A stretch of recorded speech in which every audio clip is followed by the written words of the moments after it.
All right. Let's get this party started, y'all. If you are a Christian, if you love Jesus, please join up, request up, guest up, and tell me why you think that this is peaceful, why you like this. I want to discuss it. I want to help Christians out, because I don't think that this is a good first impression to give to kids. Yeah, for real. Bluey is better than Jesus, if you ask me. That's just me, though. Like, you know, maybe you can convince me otherwise. Yeah, for real. Hopefully it's not as offensive to the TikTok AI. I mean, this just looks like Jesus might be a little, like, dirty. Just a little dirty instead of bloody. So, we'll see. We'll see. Either way, we'll see how it goes. I hopefully will get some people up instead of just talking to chat the whole time. I'm just curious. I just want to discuss this. Why does this bring you peace? Why does this look like something that you would tell others to also, like, look up to? Why do you praise this image? Because to me, this is terrifying. This is not peaceful. This is not love. This looks like pain, like the opposite of love. This looks like anguish. So, you know, like, I would just like to hear why I may be getting the wrong impression of a emaciated, hurting person on a cross. Maybe, you know, it feels good.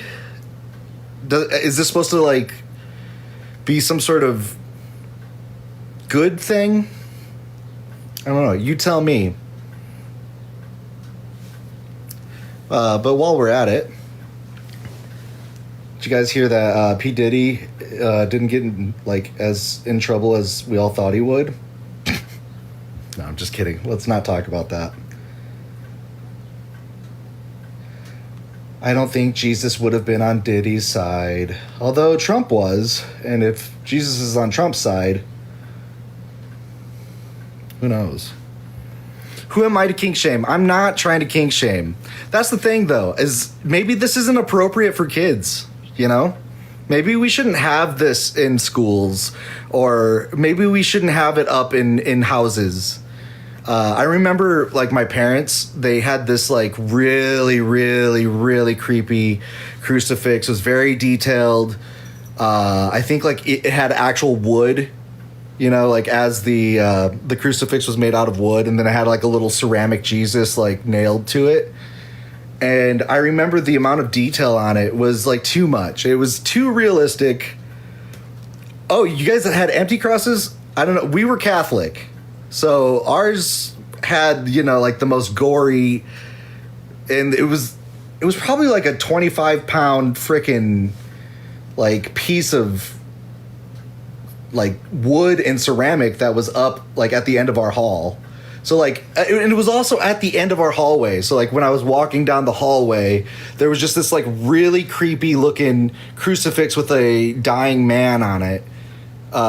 Getting closer to me, you know, as I would be going towards my room. And that's the kind of stuff that, like, trauma gets built up from, right?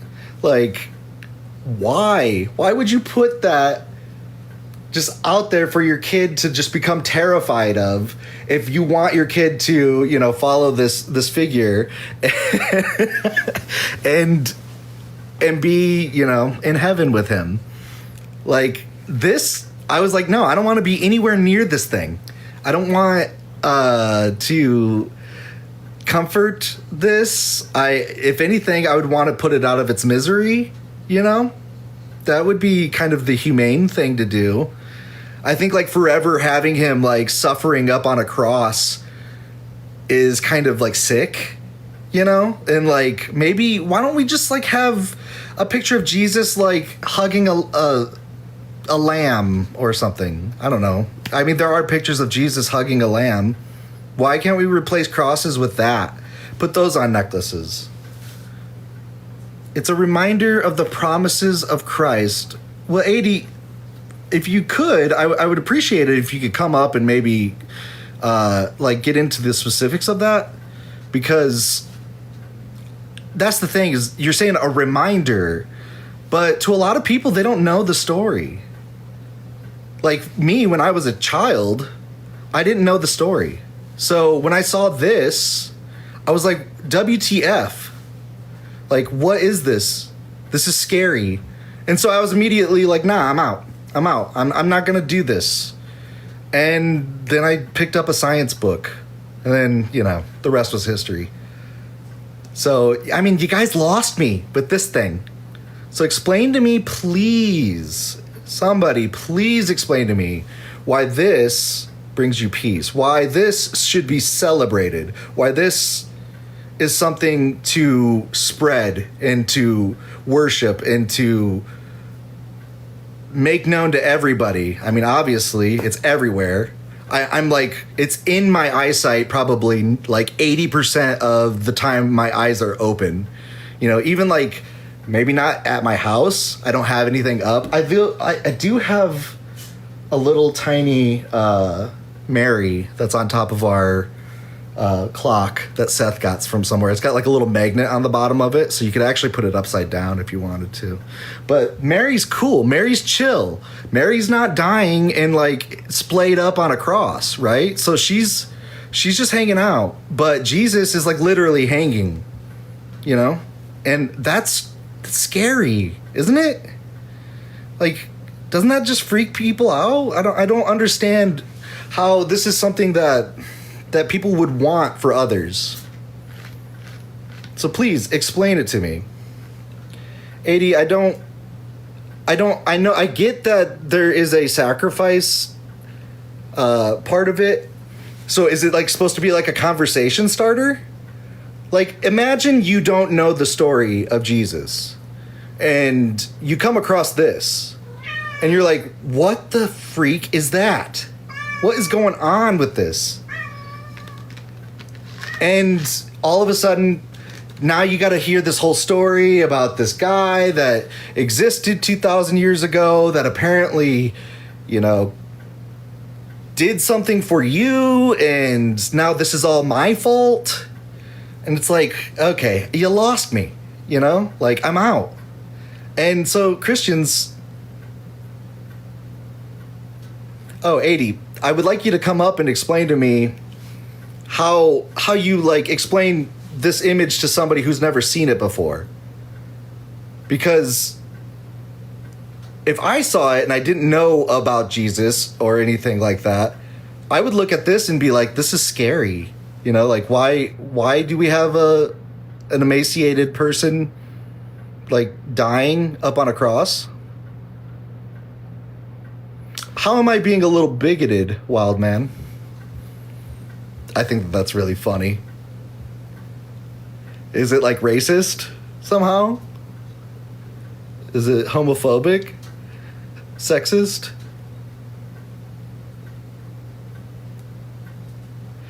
John, I didn't end the live. It got ended forcefully because people were upset. And what I want to know, and I want to have a good discussion. Actually, I was having a really good discussion with an Eastern Orthodox guy yesterday, but somebody got a little upset and had to get me in trouble. I don't know why. Nothing was said. Apparently, they find this image also offensive or something.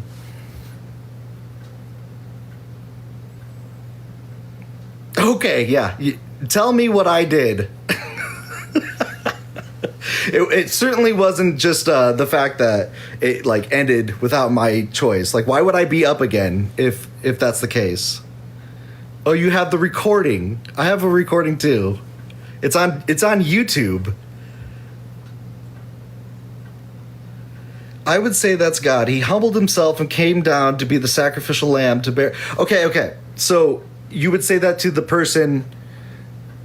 This is their first time seeing Jesus up on a cross, because, you know, it's everywhere, right? It's all over.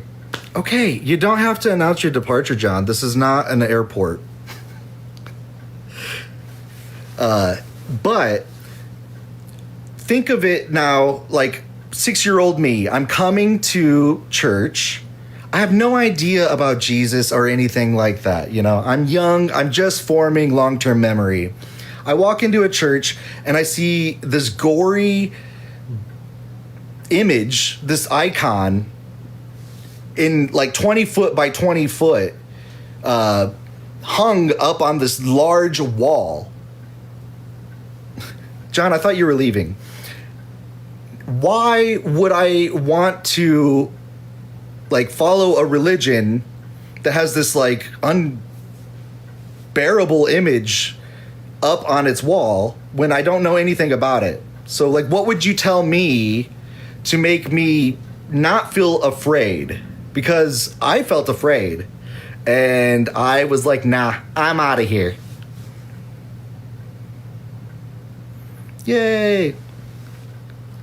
So yeah, if you're interested in letting me know why this is a peaceful thing and not something of pain or anguish or, you know, suffering, like unnecessary suffering, then please guest up.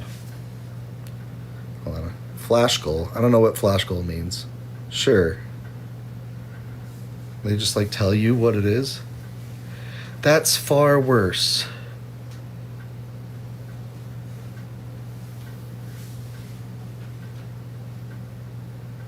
You never got disturbed by a crucifix, and it was a reminder and call to be pure of heart.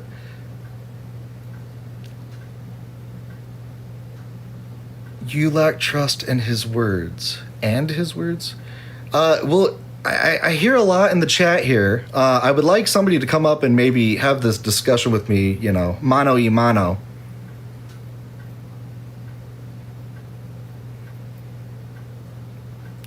Thankfulness? See, this doesn't bring me peace or thankfulness. This brings me sadness. It makes me feel like maybe somebody should go help him. Maybe somebody should, you know, like not worship this like ugly depiction of violence. I don't understand why this is peaceful in any way. This is violent. This is scary.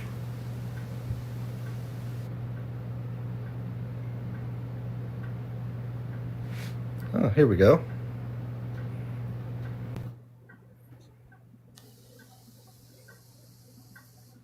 Is possible.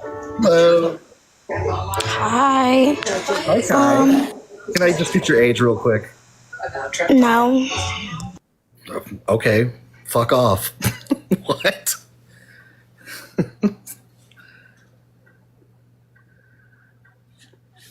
See, that's the thing. Like, you guys just expect people to know these things? Like, when I was little, I didn't know any of this, and I wasn't like dumb or anything. I think that everybody's probably at kind of the same level when they're like just forming memories for the first time. And I think that Christians really got it messed up when they're like, you know, putting this all over, because this is like scary. You should have like Jesus with big eyes, maybe like smiling.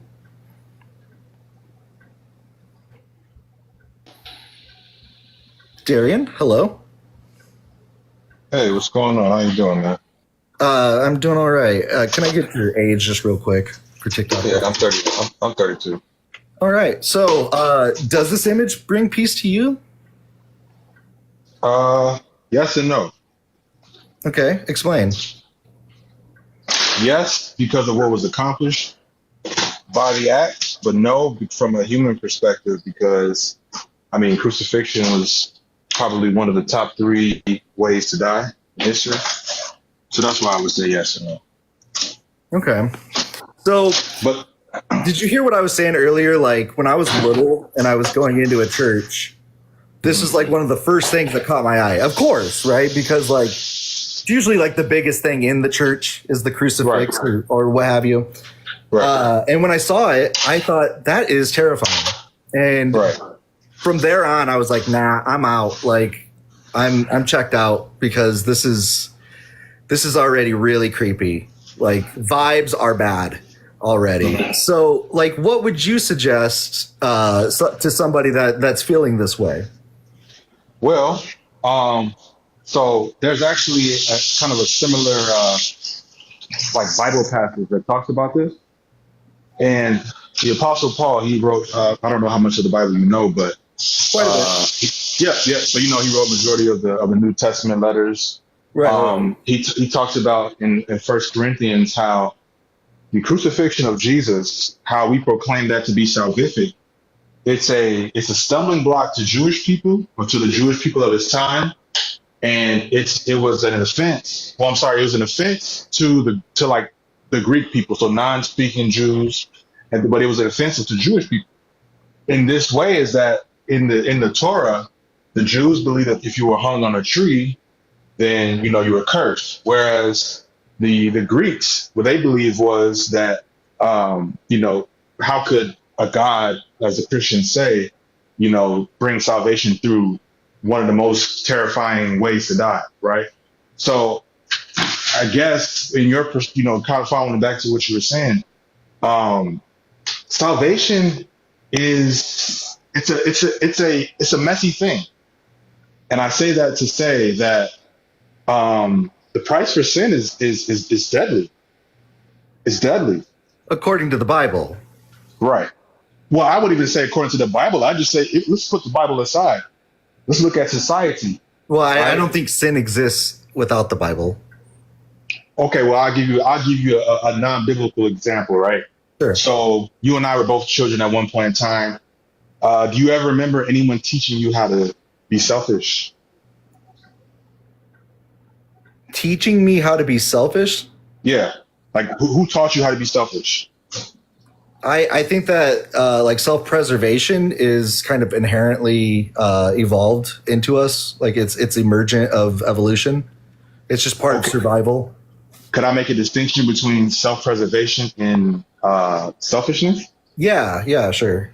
Okay, so the guy that he's already a millionaire, but he's extorting money from homeless shelters all across. He owns a bunch of homeless shelters, but yet he's taking money from those homeless shelters and using it to buy yachts and using it to buy planes. And that's greed. That's selfishness. That's not self-preservation. That's just greed, which the root of it is our inherent sin nature. So it starts off as kids, we like to, hey, it's my toy, it's my toy. That's not self-preservation. That's just self-centeredness, right?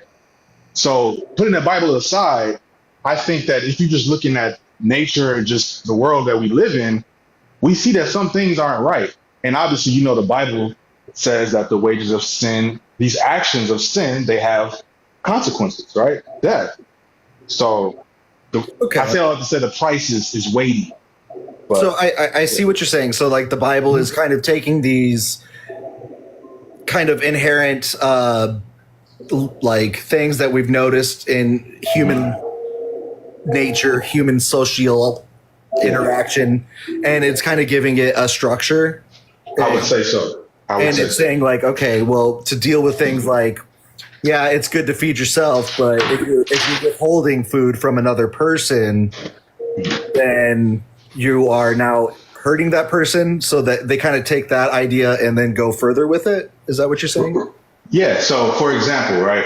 So in the Torah, so the laws of Moses, right? God gave this governmental structure to this nation, and I think of this specific law where it talks about like foreigners. So if you were a owner, now let's just, I don't know if I could say the S word on TikTok, but a owner, if you know what I'm talking about, S owner, right? Yeah, slave. Right. Okay, you can say okay.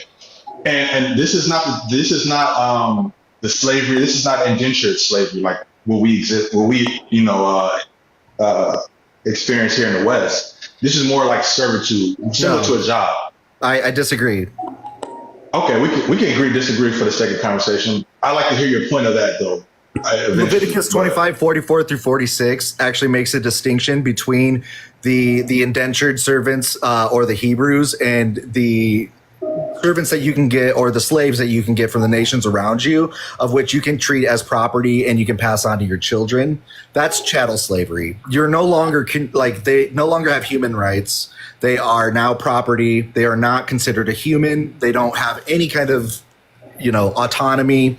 There's no end date. There's no, Jubilee year. This is just straight up your property. Your life is in the hands of the owner, and you can be bought or sold. Well, yeah, that's interesting, and I could deal with that. I was kind of making a point though, but I agree in part for what you're saying, but there's it's a little bit more nuanced. But what I was saying is that there's really not much more nuance. It's shown later on, saying like Judges. I think it's like Judges 1:11 or maybe like 11:1. They explain like what the kings that they've captured in war are doing. They actually chop off their thumbs and their larger toes, and they make them crawl around on the floor and pick up scraps for them. That's chattel slavery. Yeah, that's what I'm talking about is an actual governmental structure. This is God condoned slavery. Okay, now, so let's reverse for a second. What I'm saying, so I'm trying to make a point, which is you're really stuck on this slavery thing, and I want to talk about that. That's cool, that's fine. But let me just get to my point, and we can come back to the slavery thing. Sure. But yeah, so my point is that if you have a foreigner that's working for you, you are required to leave behind extra food for the foreigner or for the slave, right? We see this in the book of. Are you familiar with the book of Ruth? The book of Ruth. Yeah.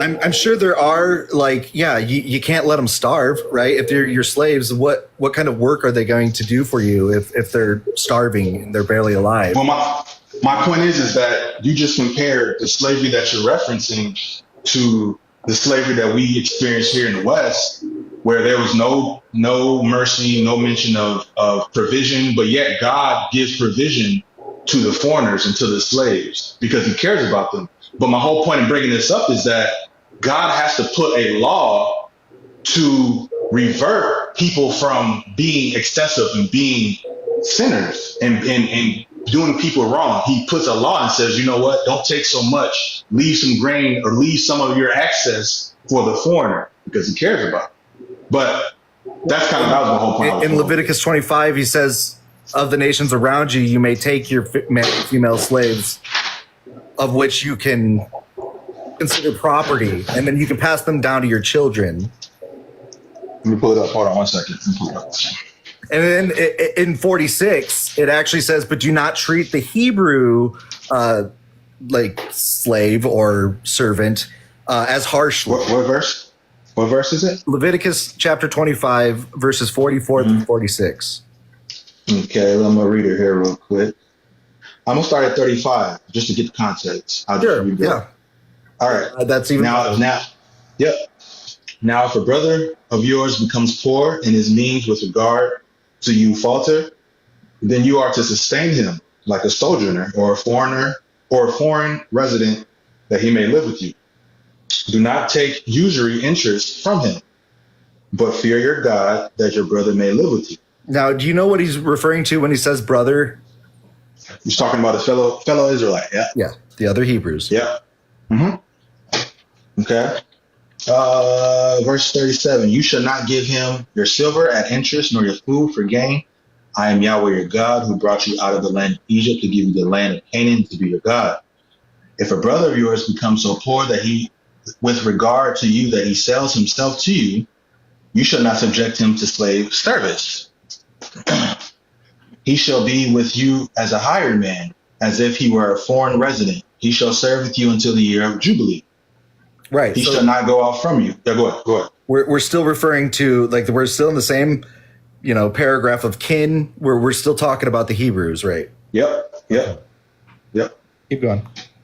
41, he shall not go out from you, he and his sons with him, and he shall return to his family, that he may return to the possession of his land of his fathers. For they are my slaves whom I brought out from the land of Egypt. they shall not be sold in a slave sale. You shall not have dominion over him with brutality, but you shall fear your God. As for your male and female slaves whom you have, you may acquire male and female slaves from the nations that are around you. And also you may acquire from the sons of the foreign residents who sojourn among you, who sojourn among you from them and their families who are with you. As for those whom you have begotten in your land, they may also become your possession. You may even give them as an inheritance to your sons after you receive a possession. You can use them as permanent slaves. But in respect to your brothers, the sons of Israel, you should not have dominion over one another with brutality. Okay, so stop. So what you just said right there was the distinction made, right? So there's a distinction between those from the nations around you that don't get Jubilee, that don't get, provisions. They might get fed, yeah, to keep them alive. Maybe they don't.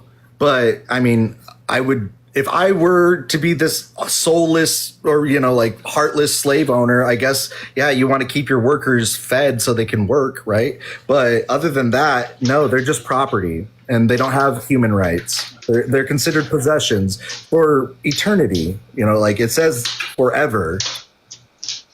Okay, so let's take this principle, right? So the story of Ruth. She was a foreigner. She was not from the land. She actually had her people actually were cursed. So they were even more worse off than your average foreigner. They were the Moabites. Her husband dies in the land and she doesn't have any children. Her mother-in-law's husband dies and her husband's brother dies. So all the men are dead. There's 3 women left. One of those daughters, they leave. Ruth clings to Naomi, the mother-in-law, and says, pretty much she converts to Judaism or to the God of Israel. And in doing so, she now has an obligation to provide for her mother-in-law. But she is a Moabitess. And a Moabite was to be cursed. They couldn't enter into the congregation, according to Deuteronomy, because that nation did not meet the Israelite nation when they came out of Egypt. They didn't meet them with peace, but they met them with fighting, right? Yeah. So in that same story, yeah. So I'll land with this. In that story, she gleans from a guy named Boaz from his field. And then the same laws of Leviticus, I can't find it right now. I'll probably have to look it up when you talk, to kind of get an actual verse. But those same slaves that he just referenced here, the foreigners, not your brothers, but the foreigners. When you glean from your field, you are to leave extra food for your people, for your slaves, whether they be your brother or whether they be the foreigner. So I guess it's not necessarily. I mean, if you want to double down and say their human rights back, all I'm hearing is throw out a little extra food for them. Well, I mean, if that's how you take it. That's how it reads. Well, if you let me just turn to it here. We'll see. I think it's a little bit more. I think you kind of dense in it here. I don't see hey, free these people. They are people. They deserve to have families of their own and homes of their own. I see. Are you familiar with war? Give them a little extra food. You familiar with war, right? Yeah. Like the rules of war. When a nation overtakes another nation, are they genuinely nice to them? Depends.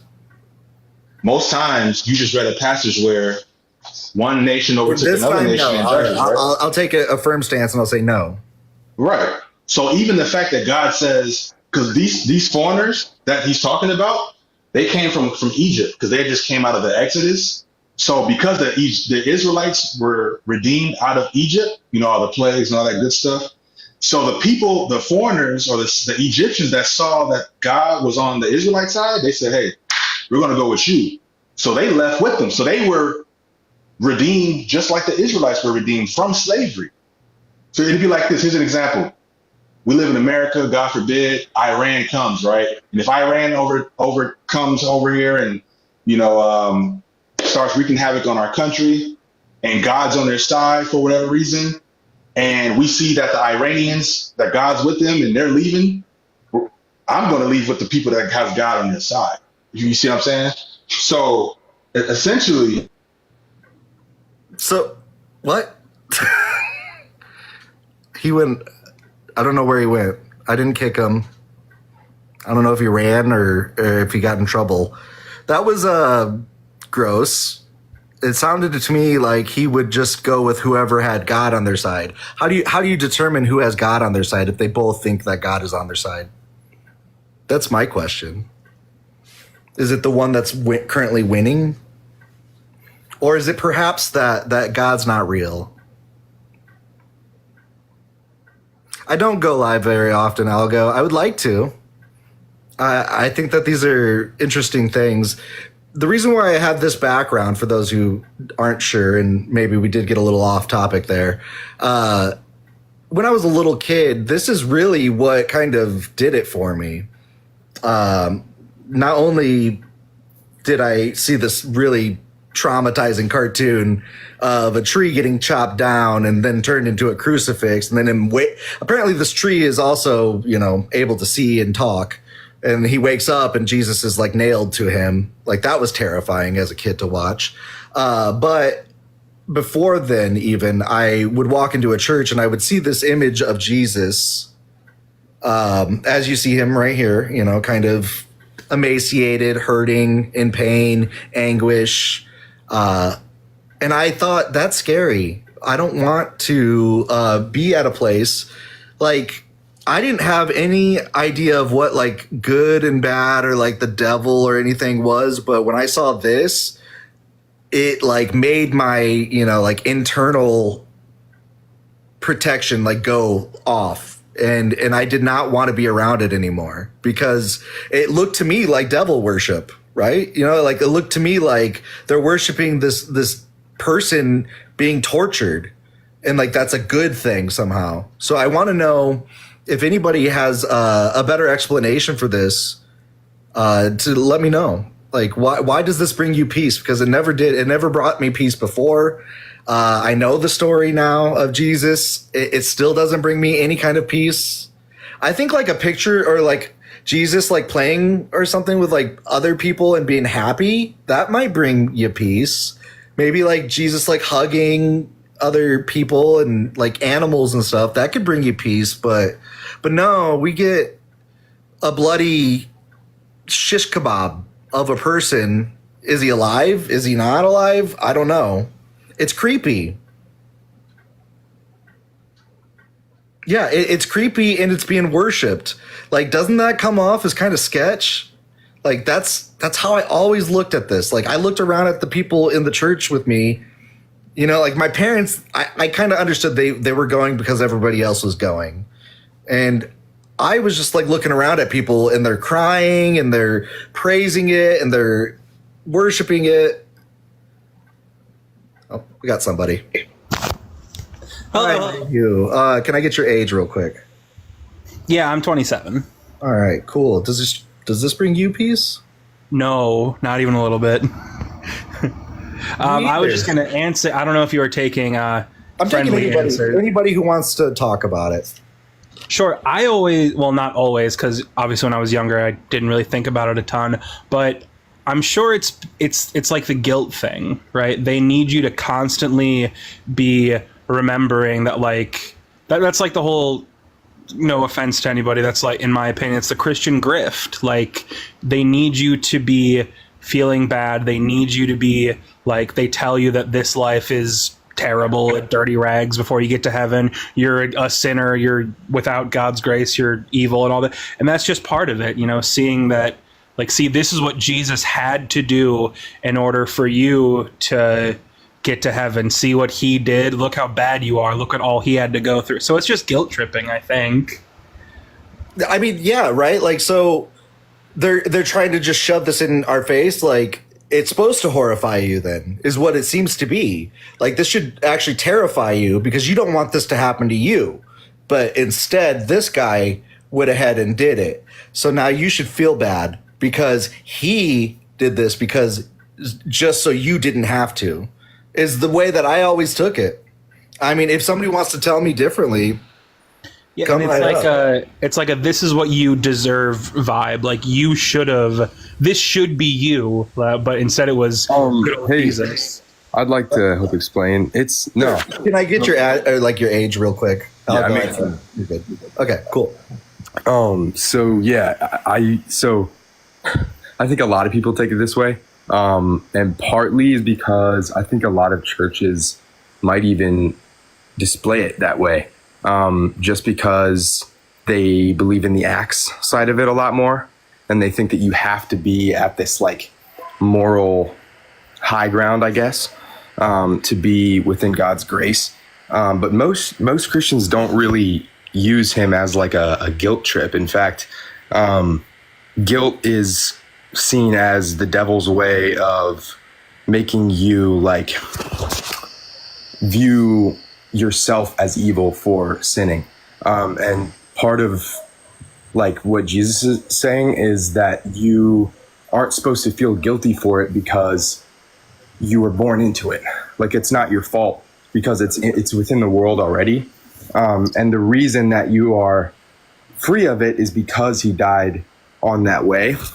Sure. Okay. So what I want to ask is how is that not guilt tripping?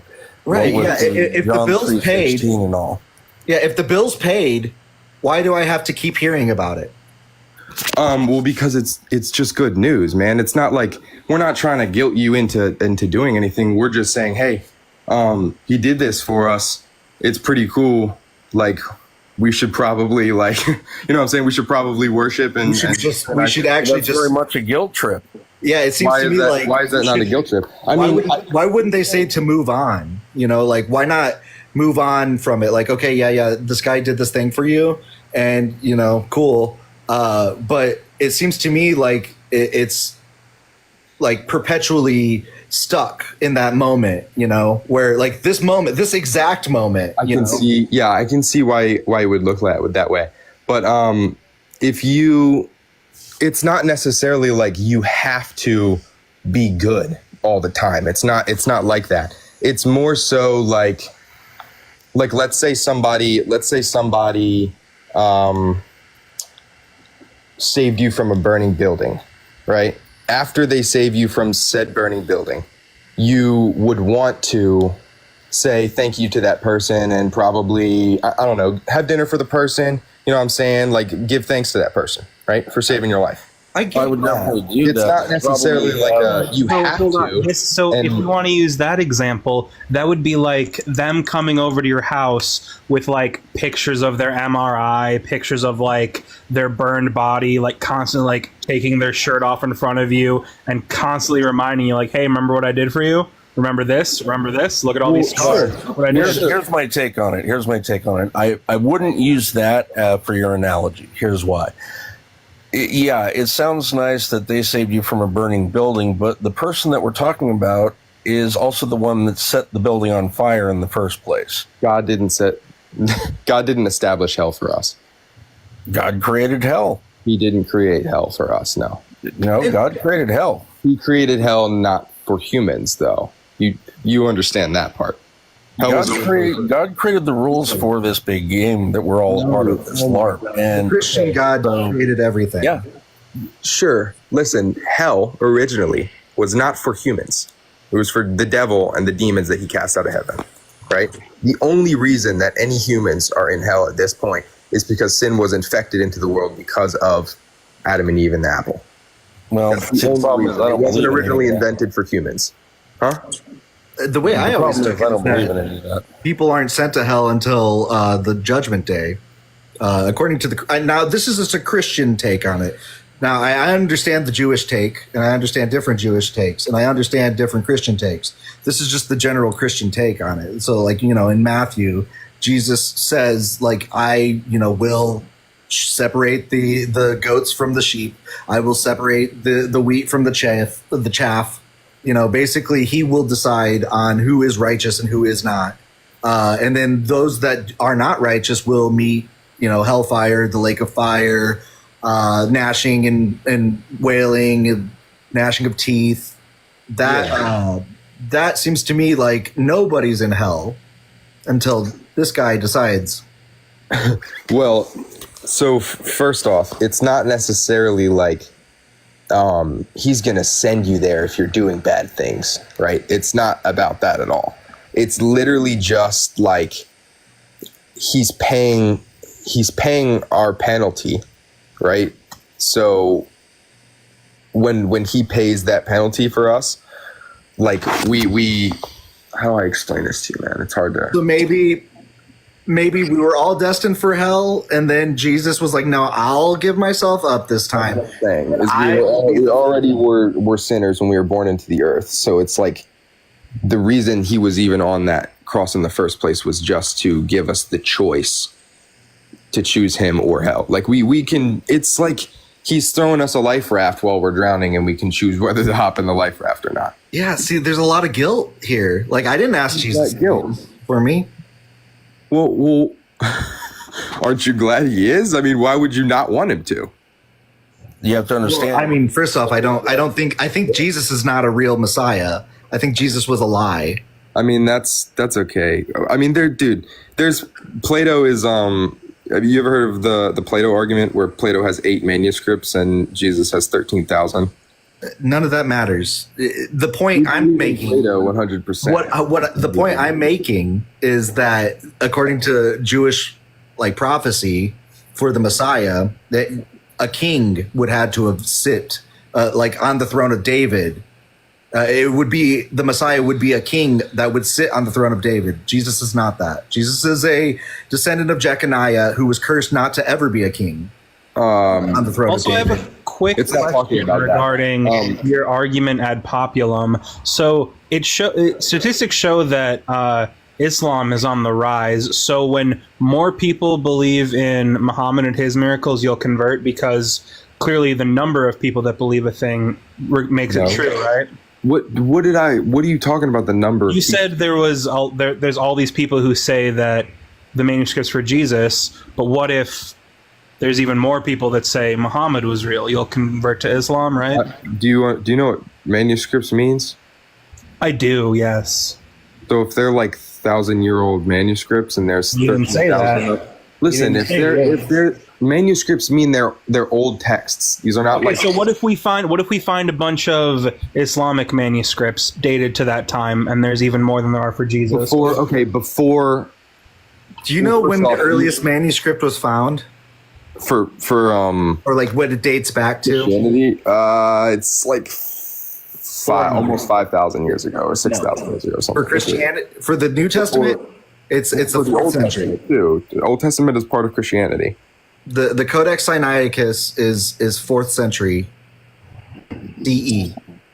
And I think the Codex Vaticanus came before that even as well. Yeah, I mean, like there's definitely there's the Evangelion, which is a collection of, I think, Paul's letters and Mark.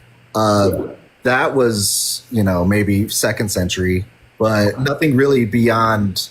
I would say at the very most liberal, I would say 95 CE would be the earliest. I mean, dude, but all of this kind of deflects from why this. Well, what I'm saying is all of these manuscripts that you're talking about are found hundreds of years later. They were, within the 1500s and 1600s and 1700s. Okay, why would still even with that, why would this not? I'm just saying that number is it's a talking point. That number's a selling point. That also, if I could get an answer to the question, if we found, dated, and verified that there was, even more Islamic manuscripts, we found them in an old. We found evidence. Okay, if you're saying if we found a shit ton of evidence that said, hey, the Islamic. I'm not saying evidence. I'm not saying evidence. I'm saying manuscripts. Manuscripts are evidence, dude. That's why I take people them as saying evidence. Things. Manuscripts are pretty, they're pretty reliable from my point of view, dude. I don't know about you. Okay. So there's manuscripts that say all kinds of crazy things. If there are hundreds of manuscripts that have evidence on the contrary to Christianity that prove have a lot of evidence for the Islamic faith, I will happily read into all of them. Okay, so you need to tighten up your standard of evidence, because if a bunch of old pieces of paper say, yeah, sure, Muhammad did fly to heaven on a winged donkey and split the moon in two, and you're like, okay, well, I guess I better convert, you need to tighten up your not like that. evidence. I'm talking about like accounts from real people or records from civilizations. I'm not talking about like shitty little. That's what I'm saying. Like some if we paper. find, like, if we find, obviously, when I'm talking about what is a I'm manuscript if not a piece of paper? Yeah, P52, like Well, the oldest, like paper, but the oldest viable like technical all you manuscript want, is like the size of a credit card. Yeah. Well, Okay. technically, a manuscript is nothing more than a copy. Literally, it is if you look up the definition. So I don't go by manuscripts because it's like, who cares? We already know it's a copy of something else. Well, everything is a copy of something else. Information. It's not an original. It's not like, the Dude, original. You want the original Bible when you read the Bible, bro? The one that was written by hand, bro? Like, I would just like, everything's a copy. honestly, I personally, I would just like some sort of contemporary, maybe like secular, like not somebody within the church confirming that Jesus was this thing that happened, at this time. There And were to answer your stories- question, I would think everybody involved in this thing would like an original, the very first Bible. I would think even you guys would like that. I think everybody would like that. That would be. I'm pretty sure. Yeah, I'm there's- sorry to interrupt. I'm going to go. I want to thank you for having me out, my man. Thank you. Yep, thanks. But yeah, there are many early Bibles. I don't know if we have the first one, obviously. But I know there are many very early Bibles. If you want to go look at them online, there's like pictures and shit. You can look at all the papers. Well, we already, me and Benny mentioned like the first two. You mentioned Codex Sinaiticus, and I mentioned Codex Vaticanus. Those are those are like the first Bibles, New and Old Testament, that we have complete. Okay. Those are the complete Bibles that are, actually like together, and they're written, I think, in the Sinaiticus is in like a special form of like Greek, but it's taken from mostly the Septuagint, I believe, when it comes to the Old Testament. And then that's where we can get into the Old Testament or the Torah, which is the Septuagint, and I guess there's the Masoretic text. Listen, I am very open to all of this, but I still do not understand why that, like, the story of Christ and seeing Christ would not be a peaceful thing to look at. Okay, so let me back it up then. Okay, so when I was a kid and I walked into a church, I saw this very gory, scary image, and I thought immediately, this is some scary shit. This looks like the scary movies that like my older brothers would watch, or my parents would talk about, or I would hear, or they would tell me not to watch. This looks like violence. I see, blood and bad. That's what I immedially think. Yeah. So this is part. I actually really agree with you here. I think this is a problem in a lot of churches, that they allow children to be exposed to the idea of heaven and hell and death way too soon. I feel like when you're at the ages, honestly, before 11, should maybe 12, 11 should all be held in sort of a you could learn the story and everything, but maybe not as extreme as you have to act a certain way, or you have to abide by these commandments, just because it puts so much stress on children who don't. Yeah, tell the kids about maybe don't tell them the full story of the Noah's Ark, but tell them about how there was a guy that put a bunch of animals on a boat. Kids would love that stuff. Yeah, there's a bunch of kids. Hey, there was going to be a big flood. God told him about it, so he rounded up all the animals and saved them all. Yeah, leave a little bit of the truth out there. Don't talk about the babies that also got drowned. Yeah, don't talk about how the entire world was supposedly covered in rapists and evil people, and he was drowning them all. Let's not. Don't talk about any of Sodom or all that is exactly. We don't want to talk about any of that for children. That's an evil thing to tell them, especially when they're that young. Honestly, and that's part of what I'm holding this live for. I am. I think that a lot of churches, especially, I've examined it in a lot more of the extremist side, Catholic churches, which is, not great. You know what I'm saying? I've been in a lot of Catholic churches that aren't that way, but I've been in a lot that are. So it's definitely not great, and it's something we should work on. But I don't think we should like blame the whole religion for it. You know what I mean? Yeah, and it would be a little bit of lying to the kids. I'm like referring to the chat, or it would be withholding the truth. But what I'm trying to like say here is that if Christians really want to try and sell the religion, because they lost me, and now they got something to contend with now, because now I've read it all and none of it makes any sense. And you have to. Well, first you have to read. I would say have you read the entire Bible all the way through, except for the I've read it all. Yeah, you read it all. All of it. Yeah. I the only ones I haven't read is like that whole description on how to make the frickin', I'm talking about, how to build the shed, and there's like that like the tabernacle. The tabernacle, all that stuff, and then there's like, I think I missed a little bit of the Book of Job just because it was very long. I mean, don't get me wrong. There's definitely like parts, like there's whole genealogies in there where it's like Jezekiah was Genesiah's, was Jeremiah's, was Seth's son, and there was all the. It's like none of that. I mean, like it's useful when you're trying to make a distinction, but even in those genealogies, like from Matthew, that it still doesn't lead Jesus to Abraham or David.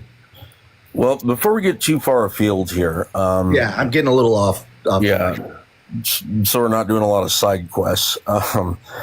To talk to you, Big Back, about what you mentioned earlier about where you said, I don't know how this doesn't bring peace to others. Keep in mind that there are those, as you know, who have been harmed by those within religion. So simply looking at a symbol like that may cause their trauma to flare up. But you got it back there where you were saying, like, certain images and stories, etc., shouldn't be pushed like on kids. We're just saying that certain images like that, they may cause trauma to others. So just so you understand. Yeah, and then next thing you know, we have a trigger, right? This image is now triggering to a lot of people if they have religious trauma. And that's also kind of what I'm leading into, is that, everywhere you go, at least in America, you're seeing some sort of depiction of Jesus. Of course. More than likely this one.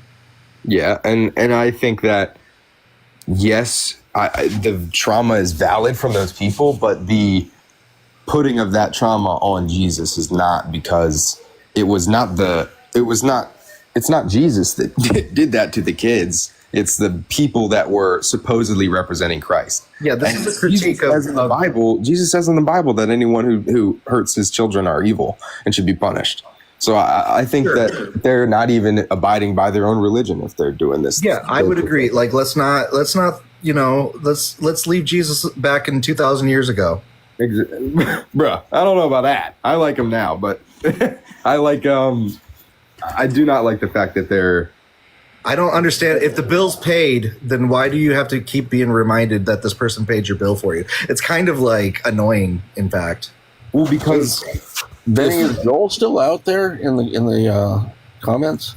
I don't know, Jolio, you there? Yeah, Joel Reed's Bible is here. Because just like listen, I view it like this, just like in a legal standpoint, if someone is to pay your jail time, you have to sign the forms that say that he's going to pay that jail time for you. You have to acknowledge that he's doing it. You have to sign the forms, right? When you pay for a bond? No, when somebody pays for your jail time, when you get convicted of jail time and someone else can pay your jail time for you. Did you know that somebody can do that? Yeah. I used to work at a jail. That's why I'm I'm a little lost here, because I used to literally be the guy that would take the money and make people sign the sheet. Yeah. So I'm saying I view it like the thanking him and acknowledging what he's doing and acting in kind to how he was saying, because if you read just what Jesus said, basically all that he was saying to do is pretty morally genius. It's beautiful and it's morally correct, and I think it's it's just an overall kind way to live. If it were me, if it were me and I did this great thing for everybody, I'd be like, they don't need to thank me. You know, I did it because I love him. Well, of course, but it's not really about thanking. It's more about acknowledging that you were the one that were doing. I'd also say you don't need to acknowledge it. You know, this is a gift from me to you. Well, yeah, but if he did that, then there would be no point. He would just be like, it would just be allowed. I think that would make me like, if I read about it later on, that would probably make me like love the guy like a lot. Instead, it's like shoved down your throat, like from the moment. Of course, but listen, I don't think that it should be shoved down anyone's throat. I think that living in or without sin like that should be a product of having a relationship with Jesus. I think that the closer that you are with him and the more that you follow the way that he lives, the more. That sounds like Paul. Huh? That sounds like Paul. What? That the more you have a relationship with him, the more that you will grow?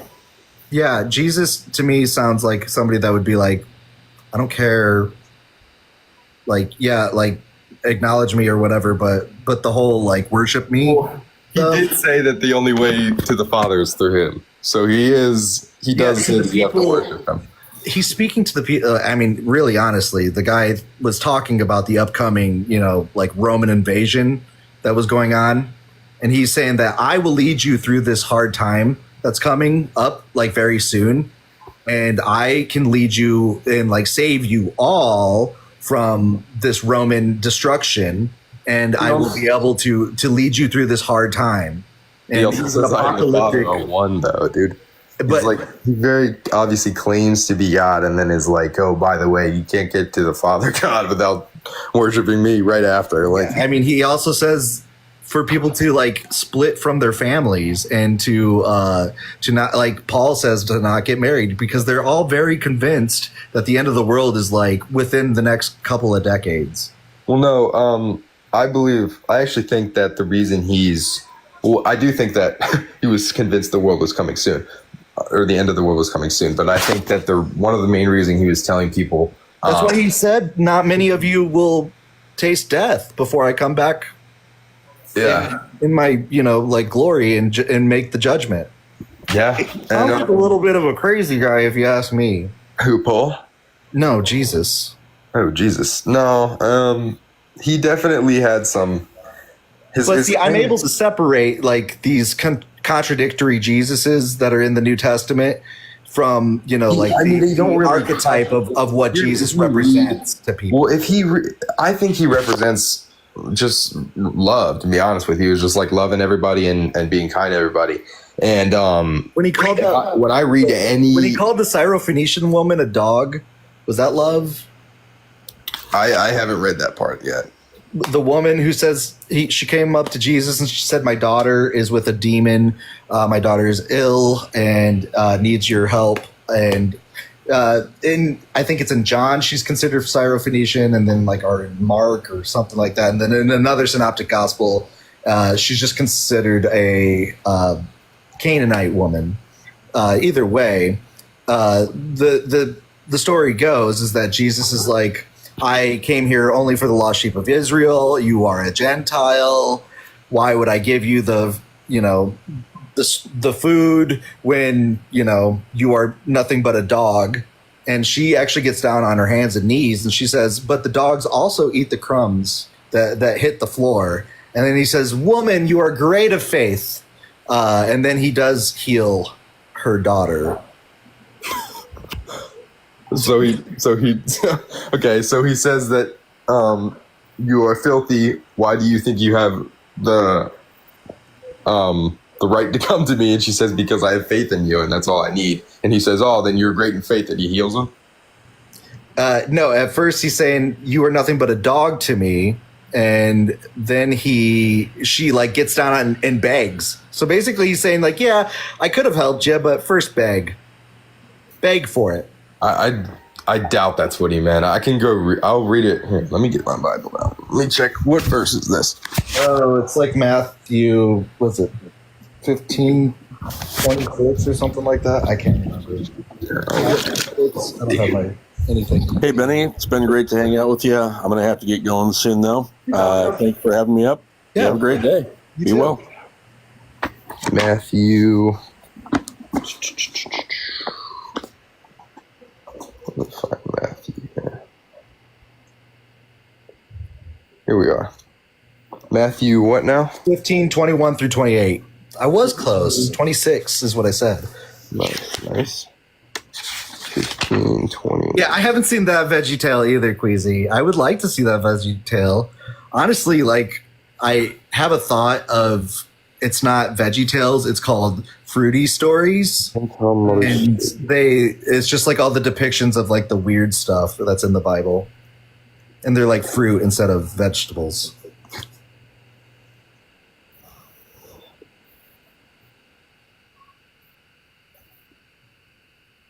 So yeah, I mean, we could read it here. I'll read it. I wanted to read the little part before too, so I could get maybe a little context real quick.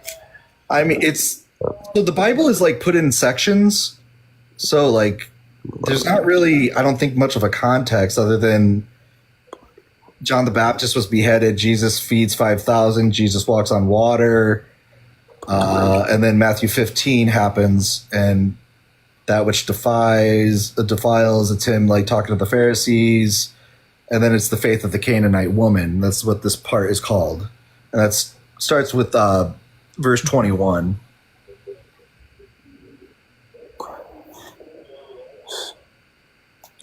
Oh, okay, here it is. When Jesus left there, he withdrew the area of Tyre and Sidon. Just then, a Canaanite woman from the region came and kept crying out, "Have mercy on me, Lord, Son of David. My daughter is severely tormented by a demon." Jesus did not say a word to her. His disciples approached him and urged him to send her away because she's crying out after us. He replied, "I was sent only to the lost sheep of the house of Israel." But she came, knelt before him, and said, "Lord, help me." He answered, "It isn't right to take the children's bread and throw it to the dogs." "Yes, Lord," she said, "yet even the dogs eat the crumbs that fall from their master's table." And then did I say that word for word? And then Jesus said to her, "Woman, you have great faith. Your request is granted." I think I said like almost that. He says, "Woman, your faith is great. Let it be done for you as you wanted." So yeah, pretty much exactly. Yeah. And from that moment, her daughter was healed. Does that sound like love? When he says it isn't right to take the children's bread and throw it to the dogs, he's not like... He's talking about the good word, the Holy Spirit. Yes, but the children's bread is not like, he's not that's not the word. When he's talking about the children's bread, he's talking about the healing of the sick. Because the healing sick was not supposed to be for the Gentiles. It was supposed to be for the Israelites. Right. So he wasn't supposed to do that. And she said, "Well, my faith is in you anyway. I have faith that you'll do this anyway." And he says, "Well, since your faith is so great in me, I'll heal her anyway." I don't think is he not also God though? Like what I'm getting here is, well, yeah. Why did he make? Why the theatrics? Why make her beg? Well, I don't know if it was necessarily about begging. It was more so about her having faith that he would do this even against the norms of the time. It wasn't necessarily about like, oh, you have to beg. It was like, I need you to have faith that I'm going to do this. Like you can't just say, "Oh, will you help her?" and like have this like half-assed faith. I need you to have faith that I'm going to be able to do this. That's why I think that's also why he only helped people that really had faith, dude. Like if you look at the it's a test. It was more of a test to just see like is this woman for real, or like I think it was more of a test, and I don't know if it was a test to see if it was. If it doesn't seem very benevolent, I don't think. Well, here's what I'm saying. I don't think it was to see if she was for real. I think it was a test of faith in the fact that it was like, if it was more of a choice between right and wrong. If she did the right thing, he would heal her immediately, and if she didn't, he wouldn't. It wasn't like a. So the right thing was to like. The right thing was to herself. even if she didn't bow, and she said, Lord, I have faith, I think he still would have done it. I don't think the bowing necessarily was a huge part. But I think the falling to the ground probably like showed him that she was very like serious, you know what I'm saying? I don't know if that was definitely like a set factor in him helping her. I don't think that was a set factor. That's conditional love. So what I'm hearing is love at a condition. I mean, I don't think so. I think that he would have loved her anyway. Then why the theatrics again? Like, why not just say, okay, here you go. Test her faith. Now go. He wanted to know that go tell people that I did this for you. You know, maybe. Yeah, he at the time he needed people. Obviously, he needed to spread this message to people, because if he didn't have his name out there and people didn't know, then how would they know that he's sacrificing his life for them? He needed everyone to know. I mean, he's God. He could probably just write it on your heart or whatever. Of course he could, but otherwise, if he did that and made it super obvious for everyone, dude, there would be no faith component in it at all. You would have to have no faith in him. You would just see him. And then it would be no it's like free will or choice. That's like giving, when he's there. It's like when two people when they're partnered up, say, and one of them gets a haircut and the other one doesn't notice, and then the one that got the haircut gets really upset that the other one didn't notice, and they're like why aren't you noticing my haircut? And they're like, sorry, I've been so busy, I haven't even really even taken a chance to look at your anything above your mouth or something. And then they're like, I don't know about this. And then, they end the relationship. Why is that? That's not the same. Because, well, here's the difference. One of them is a being that's been alive forever and has created the universe and gives us... And could easily just let you know. Yeah, well, dude, if he let you know that he was there and that he would he does let some people know, right? I think he does let some people know. But if he just let the entire world know that he was very much 100% real, there would be no faith component and there would be no will to choose him. Because if you know he's 100% real, everyone is choosing him. Nobody has the will to not choose him because they know that he's 100% there. You understand what I'm saying? I guess no, because see, then he must have got it wrong, because he lost me. I was lost. I understand, and real sometimes quick. People do get lost, and honestly, I think a lot of it is because it would have been a lot easier. And I think a lot of it, dude, was the time that you grew up in, because I know that a lot we grew up in, kind of, dude, to be honest. My older brother has very similar, and I think that the churches were just in a different time. You know what I'm saying? I don't know what it was, bro, but even when I was a kid, it felt different and more oppressive. And now I go to different places and they feel a lot different. Yeah, isn't that concerning? With more education, with more open, rules, I guess, less rules, with more freedom comes more individuality. People are maybe not following in line, that it actually requires some sort of authoritarianism to keep, these churches running. It definitely depends on the church, I think. I've definitely been in some churches that are evil, that will kick people out if they're doing something bad because they think that it'll take away from the money that they're getting. They think other people will say, oh, that person's bad, and not come anymore, and they'll lose money. Hey, I'm gay, I am gay, and I want in that church.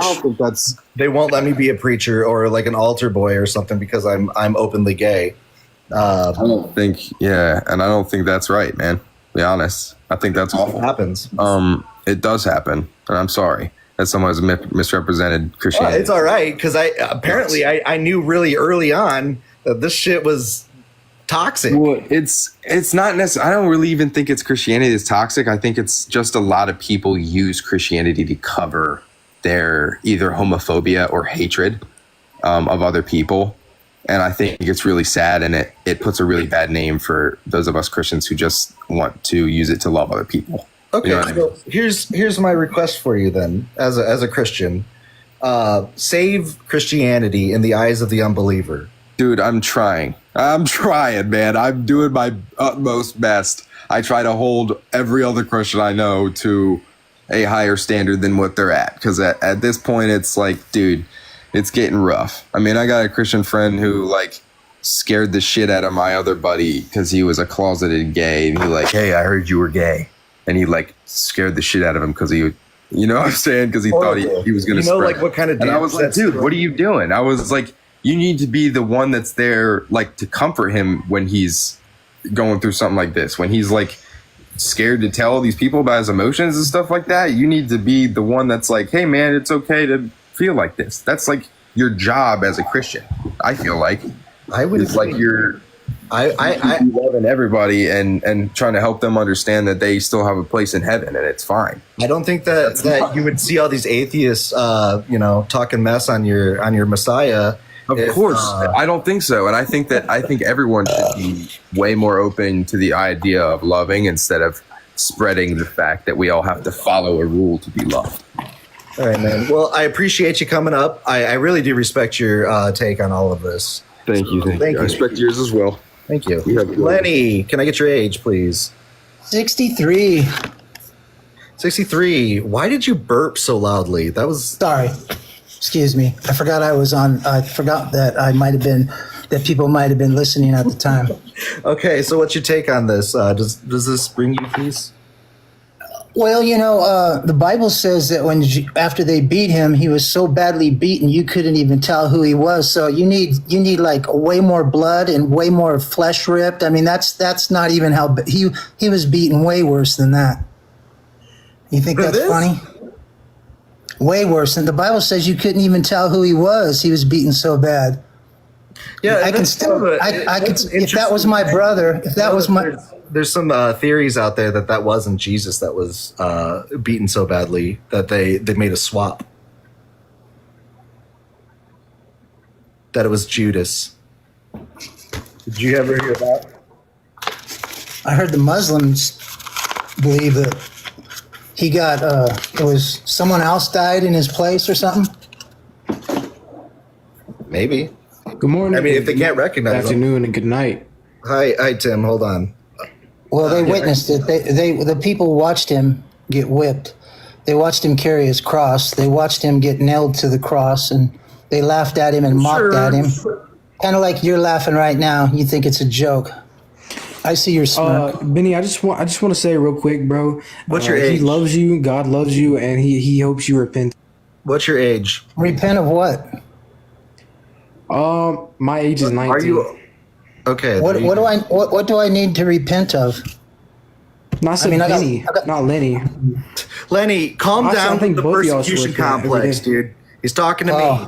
You're mistaking zeal for Lenny, if you have a somebody who's upset. persecution complex, then you're judging, and you need to do better. No, I'm talking about Lenny. Persecution complex. What? I know Lenny and Benny sound about? similar. If Lenny has a whatever you said, right, a persecution complex where he's persecuting people because they're not He's feeling almighty and persecuted. holy. Oh, I see. You guys, I'm Thanks, embarrassed you guys. myself. So a persecution complex. thanks for talking for me, you guys. A Christian, a lot of Christians end up, they feel like they are very persecuted. They like to already like prepare themselves for all the, all the hate and stuff that they're going to get because they're the ones persecuted. Just like, trying to be like Jesus. No, I'm not persecuted. Well, you really thought Jesus he is was talking to persecuted. you. But anyways, so gosh. you think that it should be more bloody? So did you hear my thing earlier where I said, now picture you're a kid, you don't know who Jesus is, you've never heard the story, you're getting brought to church for the first time. You do know what scary things look like bloody bodies. They're scary. I mean, I think inherently just for like survival purposes. I agree. Let's see, hang on there. Children in Sunday school, and they let the adults. They let the children get the book of the word, and the adults get. You're cutting out, Lenny. I can't hear you. I said that's what Sunday school's for. They put the children in Sunday school, and they get the milk of the word until they can handle the. Why do you cut me off every time I'm talking? You afraid of the truth? The truth? The truth? Here, you want to hear the truth? The truth is that I went to Sunday school, and in Sunday school, they played me a cartoon. It was called The Proud Tree. Have you ever heard of The Proud Tree? It was a book in the 80s. Nope. The Proud Tree was about this tree that apparently could talk and see and hear. And he's sitting there being all like, hey, I'm the best tree. And then all of a sudden, he starts to feel an axe axing him down, and he's being chopped down. And he's screaming in pain. He's like, what is happening? Oh my God, what is happening? And then he wakes up. And this emaciated, grotesque figure is like stapled to him. And he's like, what the hell is going on? And this figure's like, I'm dying. And to a 6-year-old, that's a nightmare. That's not my fault. I didn't do it to you. Go blame them. What do you think I'm doing here? Blaming people for that you don't know God very well? I don't know. What are you doing? So, do you think that this is not a very popular image? You know, that's the image they put up in almost every church. But the Bible says he was beaten so bad. Not only every church, every household. Hey, next time I say something, can you hold yourself from cutting me off so I can get my point across? Are you going to cry? Are you going to cry if you hear the truth? I'm listening. God is not mocked. Why are you mocking? God isn't real. You can't mock that which isn't real. Oh, so God's not real. So the God that I met when I was 16 and had my born-again experience, and then later when I gave my life to the Lord at 25 and I asked for the baptism of the Holy Ghost to speak in tongues, and when I received that wasn't real either, right? Can you speak in tongues right now? Kila rababa shandolobo kila ramama kila rababa shandabasi. Oh no, stop! Stop. Are you afraid? Spoiling. Are you afraid of the truth? What truth? Are you gonna run and scared because you heard somebody speak in tongues? Jesus said, "Very few will come to the truth." That was like the weakest tongues I've ever heard. By the way, you were like shama la li la la wa wa wa wa. Like, come on, at least good put for you. Emphasis in it. Aren't you supposed to be like filled with the Holy Spirit? Isn't it supposed to be like just like erupting out of you? I don't know. Was Jesus filled with the Holy Spirit when he said, "You religious hypocrites, you guys look good on the outside, but inside you're full of dead men's bones"? When he's talking to you're the full Pharisees, of the Pharisees lust. that were twisting the words of the Mosaic Law, which is like what Christians are doing nowadays. Is that what you want me to do? Do you want me to talk like Jesus and say, "You fool, you hypocrite, you blind guide that leads the blind"? If you were truly righteous and you followed the Mosaic Law in which Jesus did, then yeah. There's none righteous. There's none righteous. No, not one. So yeah, I'm not truly righteous. You know what? I have perverted thoughts. I have lust issues. I make mistakes in my life, and I turned to Jesus Christ. Maybe you should turn to like a psychiatrist or like a professional. Because you never lust. You never lust. The truth will set you free. Do you ever lust? Come on. The truth will set you free. Do you ever lust? Do I ever lust? Truthfully now, it's the truth will set you free. Do you ever have lustful thoughts? Of course, who doesn't? Then why don't you go back and do all the stuff you just told me to do about the Mosaic Law? Because I was honest and said I have issues in my life. Jesus is the one that says to do all these things. If I were following Jesus, I would want to follow him to the T, right? Nobody can. There's not one that doeth good and sinneth not. That's like why he was yelling at the Pharisees. So when you stand before Jesus, you'll say, well, nobody was ever perfect, so that was the reason why I lived ungodly. Yeah, good luck with that. I hate to break this to you, Lenny. You won't be standing before Jesus. The guy was never the Messiah. Oh, yeah, I will, and you will too. It is appointed unto man once to die, and then comes the judgment. You ain't gonna escape. You want to know judgment. why I'm so convinced? I'm this convicted that I will not see Jesus, and why I'm okay with mocking such a figure. Because I'd love to he hear was that. not described in the messianic prophecies, so his qualifier doesn't exist. The guy is a fake. Okay, Jesus said, "Don't cast your pearls before pigs." So I don't I'm give a done. shit what a fake says. I'm done casting my pearls to swine. I don't care what a fake says. Yeah, you do. I don't. That's care why. That's what why you have this whole page. This is why your whole life revolves around it. If this guy happened to sit on the throne of David, and actually like fulfilled some of the prophecies that say Isaiah or like he will be betrayed for 30 or pieces Daniel, of silver, that he will be crucified and he will die and raise 3 days later. Like if he fulfilled any of those prophecies. What prophecy is that? In Isaiah, it says, "For lo, a child will be born from Isaiah a virgin." 7? Are you talking about 7? I don't know the Bible by heart, but I know that it says that he will be born. Weird. I know exactly what He will chapter die you're on. talking He will about be. and what He will be prophecy you're betrayed for. discussing. He'll be betrayed for 30 pieces of silver. Jesus fulfilled every prophecy to a T. Well, Good now luck. you're bringing up a different prophecy. The Isaiah 7, the one that it says a woman is with child, and mind you, this is 500 years before Jesus was even like a twinkle in God's eye. A woman is with child, not a virgin. A young woman is with child, and Isaiah is actually referring more than likely to his wife, who was with child at that moment. When he's speaking to King Ahaz. Yeah, you. I'm hope. sorry. Are you going to just interrupt me? Yeah, like let you me interrupt explain to How's you it feel? your Bible. How's it feel? How's it feel The when you get prophecy interrupted? that's When you're trying to, explained in Isaiah 7. prove a point and you get interrupted. How's it feel? Like you do to me every time I try to talk. I think it's showing your character more than mine. So in Isaiah 7, a prophecy is laid out, right? And it's King Ahaz is talking to Isaiah. Isaiah saying, "Hey, before this child that my wife is with knows the difference between good and bad, these kingdoms will like abandon." And in Isaiah 8, and then also we will exclaim, "God is with us, O Emmanuel." In Isaiah 8, that literal thing happens. So that prophecy is fulfilled literally in the next chapter. So hundreds of years before crucifixion was ever even used, they talked about a guy who's going to come, a Messiah that would die and be crucified before crucifixion ever existed.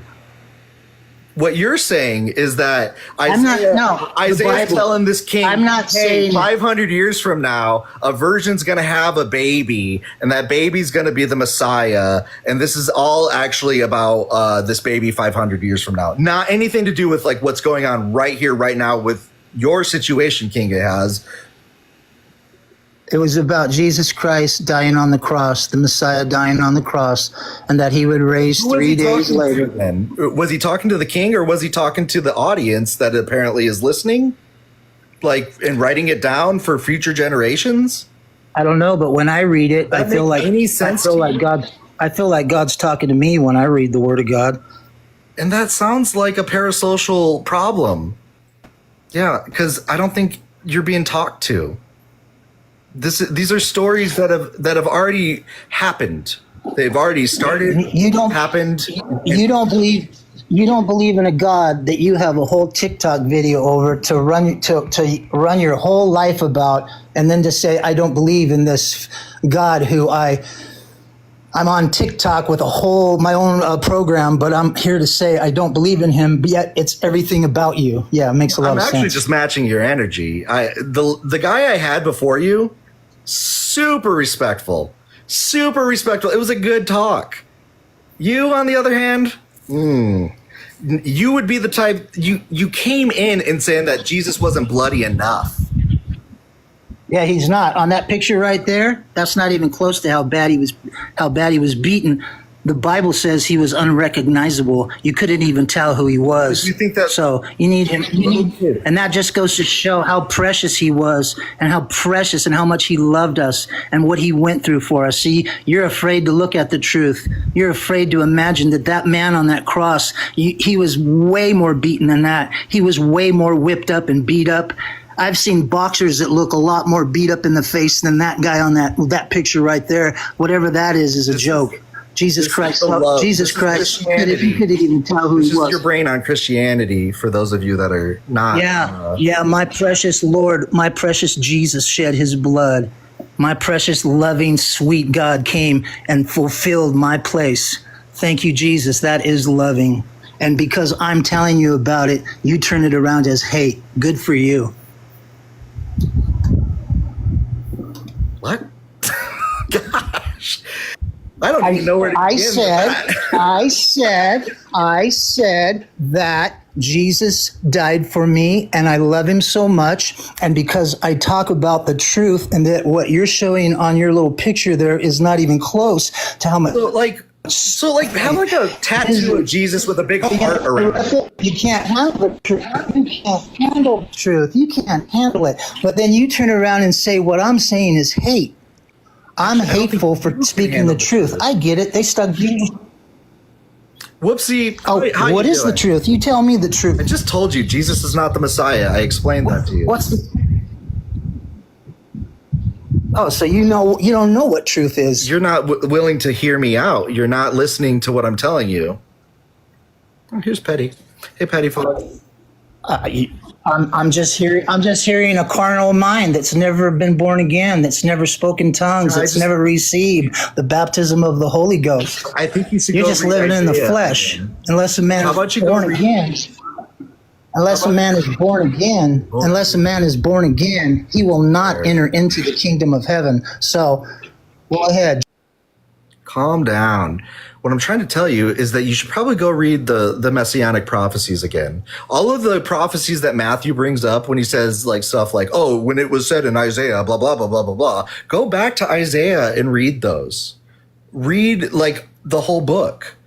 And then like really try to apply it to what Matthew is trying to say, or, any of the other gospel writers, because you're going to find out very quick that sometimes they're quoting the wrong prophecy. Sometimes they're mistranslating. So they're like taking these prophecies from mistranslations. Other times they're just like making shit up, or it's not even a prophecy at all. And we know this because in the Old Testament, it's very clear what a prophecy is. You can unmute.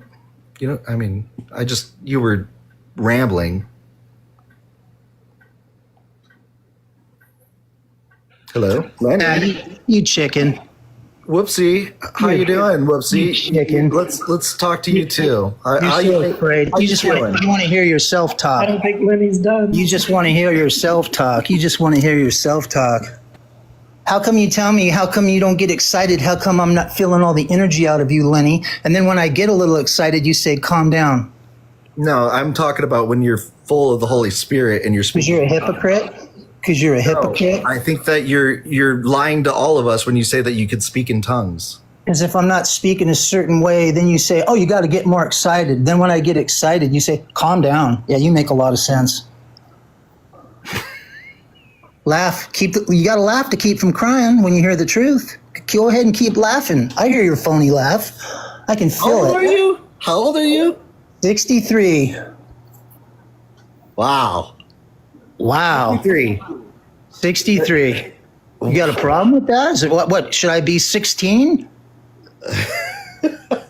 You're acting like if I was 80, would it matter? If I was 50, 45, what do you want me to be? Well, if you're 63 and you're acting like this, I don't know. Oh, and if I acted like this when I was 20, or if I acted like this when I was 80, then what? If you were 20, maybe you would be a little bit more reasonable. Maybe. You live your life on maybe. I live my life on I know that I met Jesus, that he came into my life. I had a born again experience. And I know that after I went to church and I read where Jesus said, those who believe in me, they shall speak with new tongues. And it said, pray and you shall receive the gift of the promise. I prayed and I received it. So am I the idiot for believing and receiving, or are you the idiot for doubting and disbelieving? Actually, I don't think I'm the idiot for doubting. I think it's actually quite smart to doubt and to not just take things at face value. Do you pay your tithe? Oh, no, of course not. What? Tithing. You don't even know what tithing is.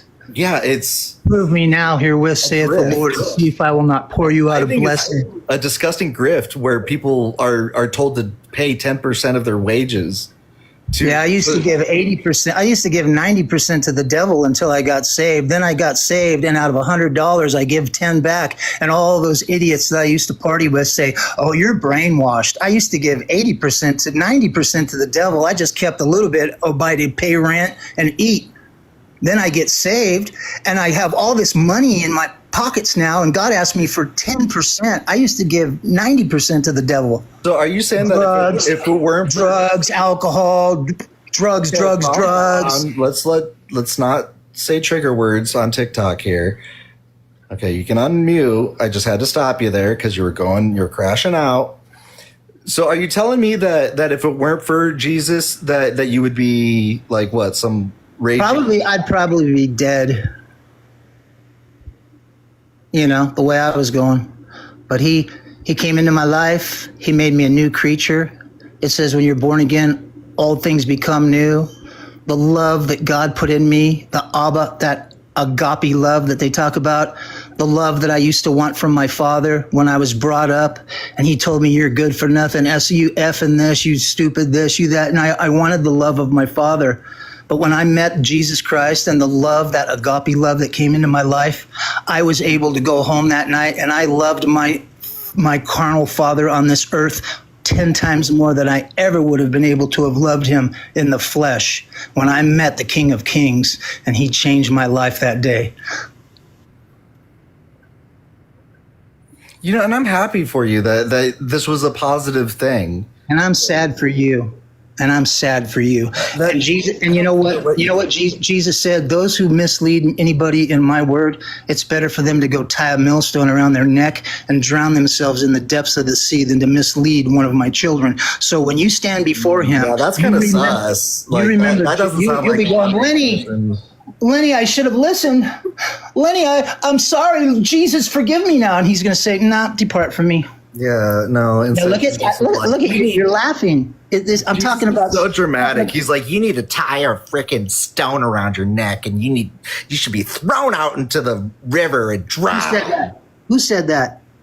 Jesus, apparently. That's what you're saying. Yeah, Jesus said, anybody who misleads somebody in my word, it's better that they tie a millstone around their neck and drown themselves in the depths of the sea than to mislead one of my little ones. Sounds dramatic. So that's on you. That's on you, buddy. That sounds like Jesus is being a little dramatic. When you go to sleep tonight, that scripture is going to haunt you when you try to sleep tonight.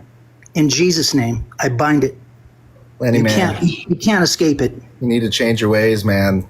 You're not doing your religion very much justice. Religions of the devil. I think I might be helping out Christianity more than you are. Religions of the devil.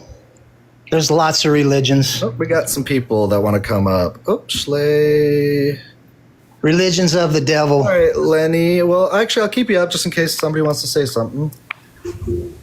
Hey, Schley. Hi. Aiden, 1 second. Can I get your age, Aiden? 53. Okay, cool. Hang tight, Schley. What do you have to say? I just want to say, Benny, I love you. I fell asleep and I woke up to Lenny just being super friendly and I just showing me that Christian love is what he's doing. Yeah, I just wanted to say hi, Lenny. Yeah, like when Jesus told the people that they were going to burn in hell and he talked about hell. That was some Christian love there, huh? Yeah, I mean, that was kind of messed up too. When he called them fake hypocrites and he said, you blind guides that lead the blind, you're full of dead men's bones, you're full of lust and envy. Yeah, that's that Christian love, huh? Yeah, it sounds like Jesus is kind of like a dualistic character. Jesus said, unless you hate your mother and your father, you cannot be my disciples. Yeah, that's that Christian love. Yeah, that's the truth, huh? You guys like to hear that little poofy stuff and have a little pansy little Jesus on the cross that doesn't even come close to showing the suffering that he did for us. And you guys put up some guy with some sweat running down his chest, and he looks so peaceful up there. The Bible says he's so beaten and so badly beaten up, you couldn't even tell who he was. Yeah, that's that Christian love. Are you quite done? No, not even Absolutely close. shut the fuck up. Oh, Shame and on there's the worldly love. There's the worldly You just love. displayed about 20 minutes or more of this quote unquote floofy Of the love Word of that you're God, talking of about. the Word of God. Everything no, you I've are spoken going to is shut up. out. Schley is talking now. Go ahead, Schley. I'm so disgusted by you. Everything that you have said has been so full of hate and just fear mongering. I am so glad that we are free from people like that, from beliefs like that. We do not have to live in a world or in a belief system that condemns us to hell. None of us deserve hell. None of us deserve to live even a moment of fear like what you're displaying, this hateful rhetoric that you're displaying. Do you think that you've done anything but lead any of us further away from your Jesus? The hell is wrong with you? And for you to act like so proud that he is not a loving God, you are like so proud of that. Like, I don't understand why you would be proud of that. I got an answer for you. Well, hold on, Peter. Peter, what's your age? Just real quick. 29. Okay, Fen, what you have to say? I'm sorry, 39, but Hey, yeah. Slade, I just wanted to say one thing about what you said and how nobody deserves hell. And I mostly agree, but there are two exceptions to people who deserve hell. One is the one who invented it. They deserve hell. And two, the people who wish it upon people. Those people deserve hell. That's all. Peter? Yeah, people who wish hell upon other people are pretty sad. That's what you just did. We agree, You silly, you're pretty silly, sad. silly person. What was that, Peter? I just got a reason why the anger in this guy's voice would be there. I agree with him 100%. Sometimes the gospel is a very brutal and dark thing, and we don't like talking about it because the lineage of Jesus is incredibly screwed up, and it's very surprising to hear about it, but at the same time, he wasn't the Messiah. What's that? He's not the Messiah. He did not own like any kind of claim to the throne of King David.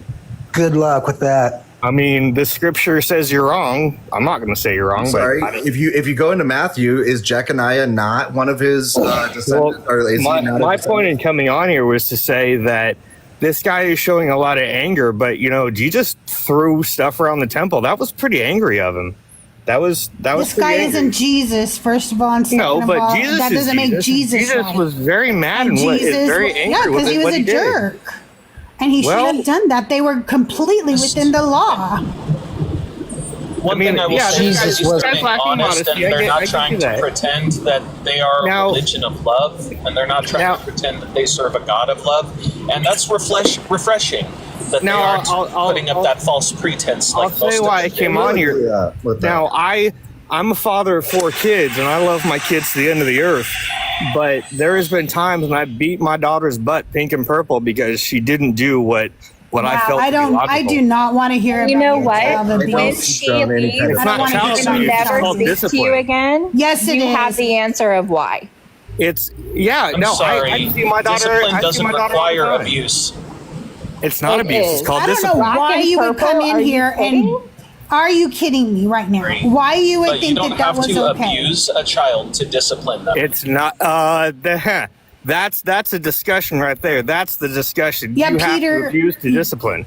Now, You do I not. never touched her anywhere don't- but her on her behind. It doesn't matter. ever. You hit But your child. That's that abuse. girl was crying her eyes out because she didn't do what I felt to be logical and what the law You felt to be didn't logical. do what you Nobody thought cares, as a dysregulated, emotional bullshit human. You beat a tiny girl as a person in authority over her. I didn't beat her. You I didn't just beat her. said you beat her. Until Just she said was- Okay. the exact words that came I out beat of her your mouth. butt. Peter, I were didn't that you slap her beat across her face. Sorry, I is her touched her butt not butt. part of her? It does not matter. You just said with your own two lips that you beat her black and purple. Your own words. Yes, her behind. Her behind. Straight No up, other part of her straight body. up. That is enough. It doesn't matter. where That's you beat abusive, them. Peter. It's not abuse. That- It's called By discipline. any child protective Then you services should not would keep call this that child abuse. This is Abuse. why that I'm book just is letting you Times know. they've never found anything you. wrong.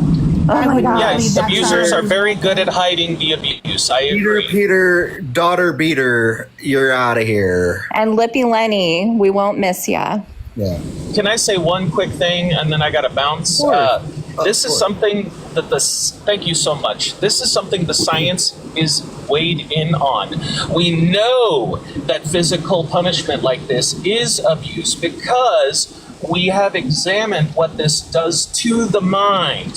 When you beat a child, when you beat anybody really, but especially when you beat a child, it puts them in a state of fight or flight. And when you put someone in a state of fight or flight, the brain releases certain chemicals, and among them is cortisol.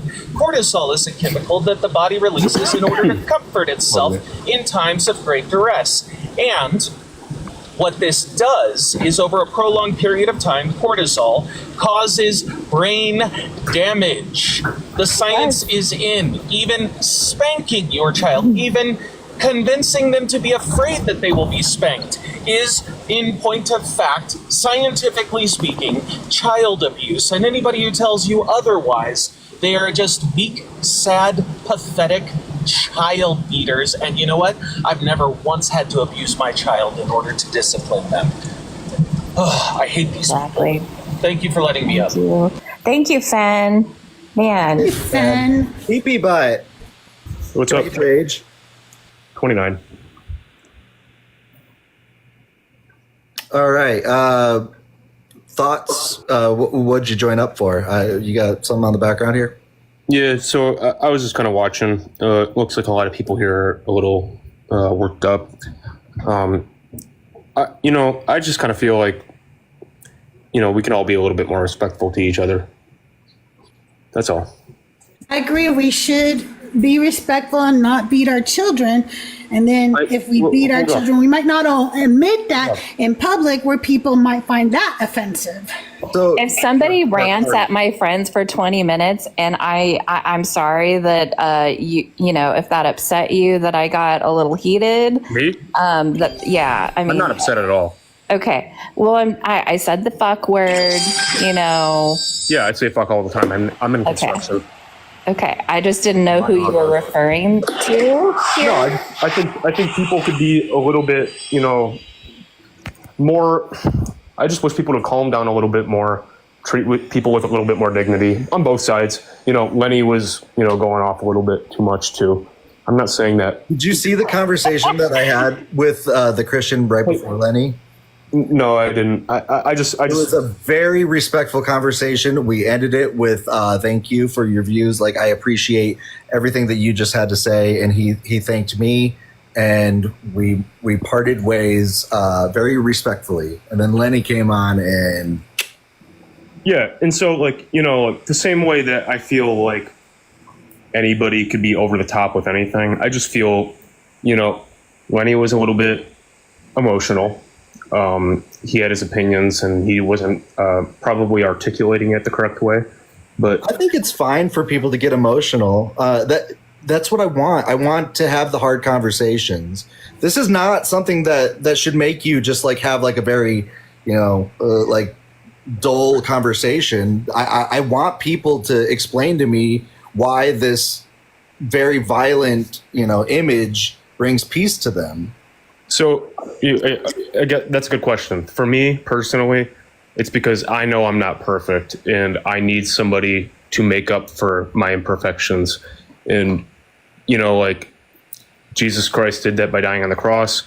That's what I believe. I believe he was a real person. I believe he really died.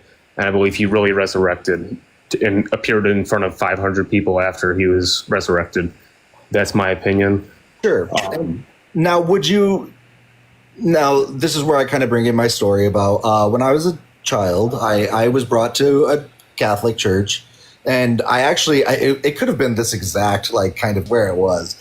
There was like a 20-foot tall, like, depiction of Jesus, you know, kind of suffering on the cross. I didn't know his story. What I did know is, you know, like, blood.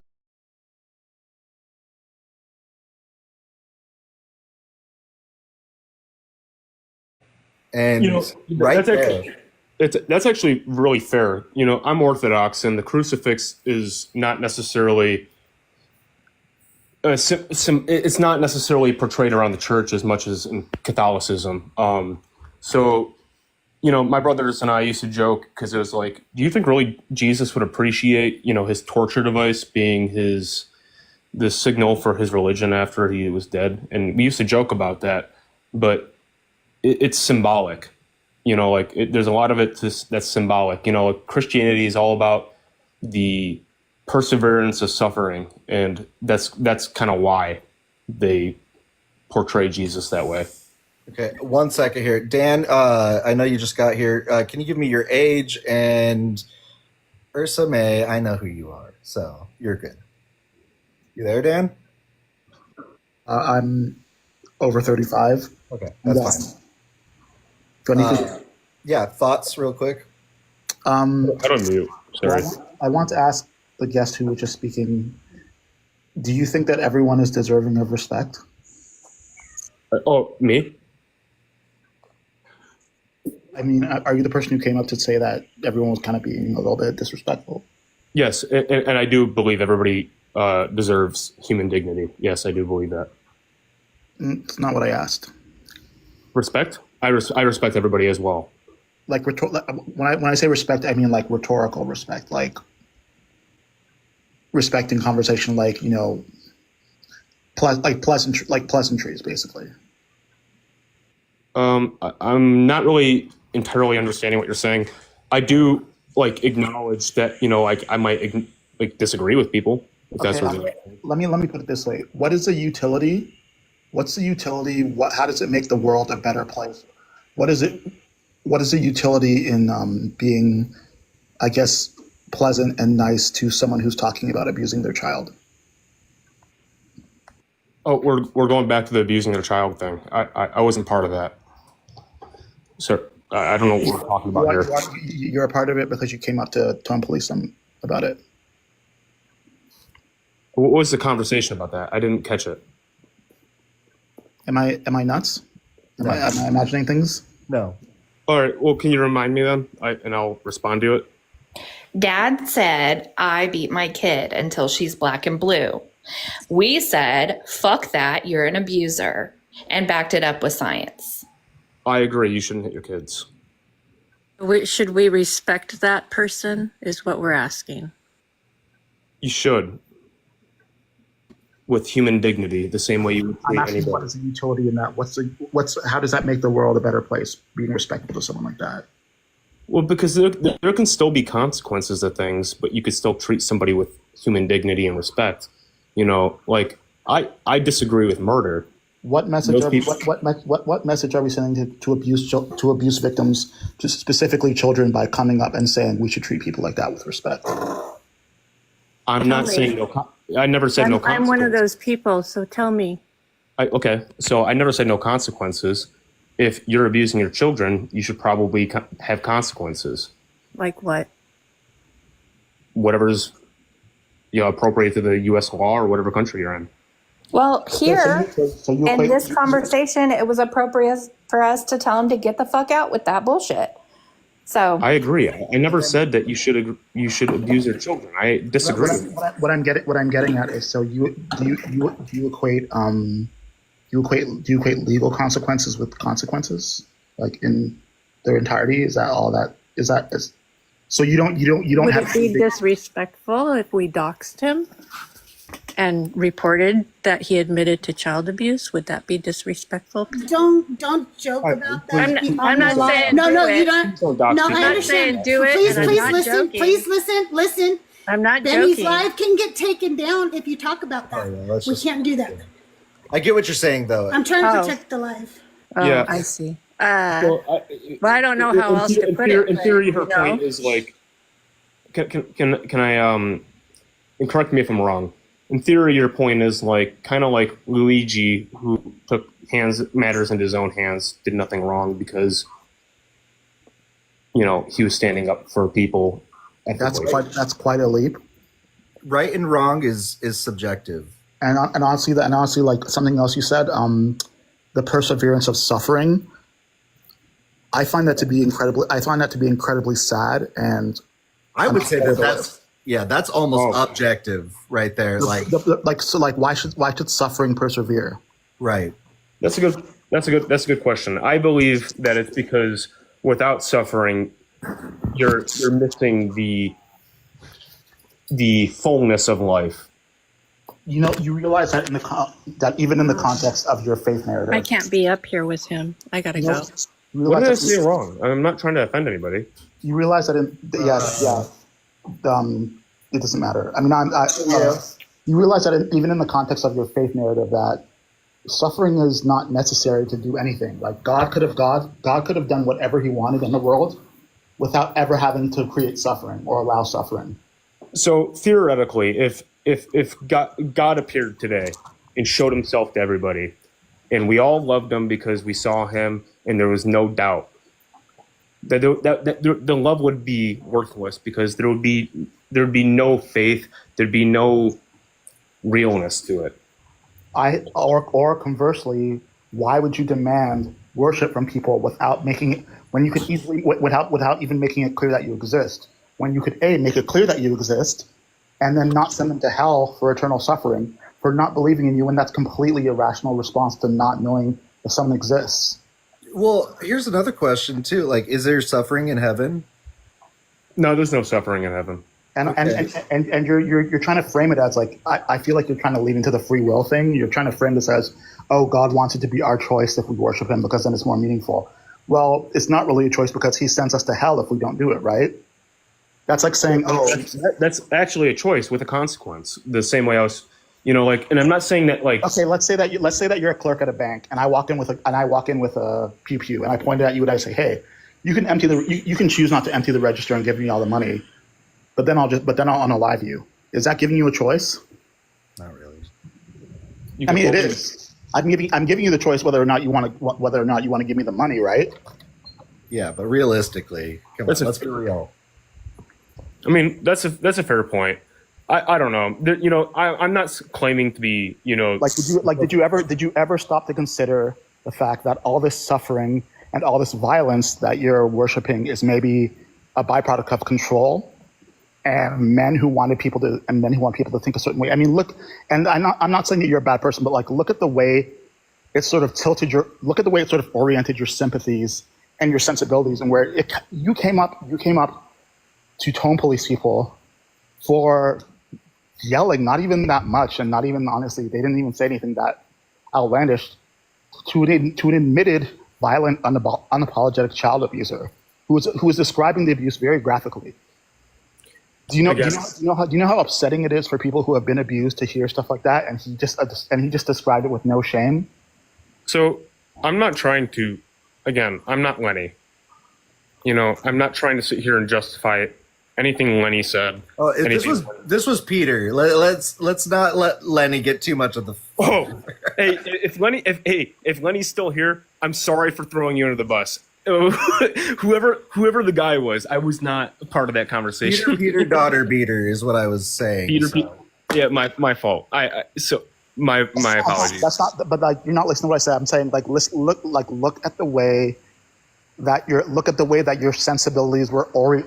I'm not saying that you're a bad person. I'm saying maybe just examine the way that it was your impulse to in a way defend him.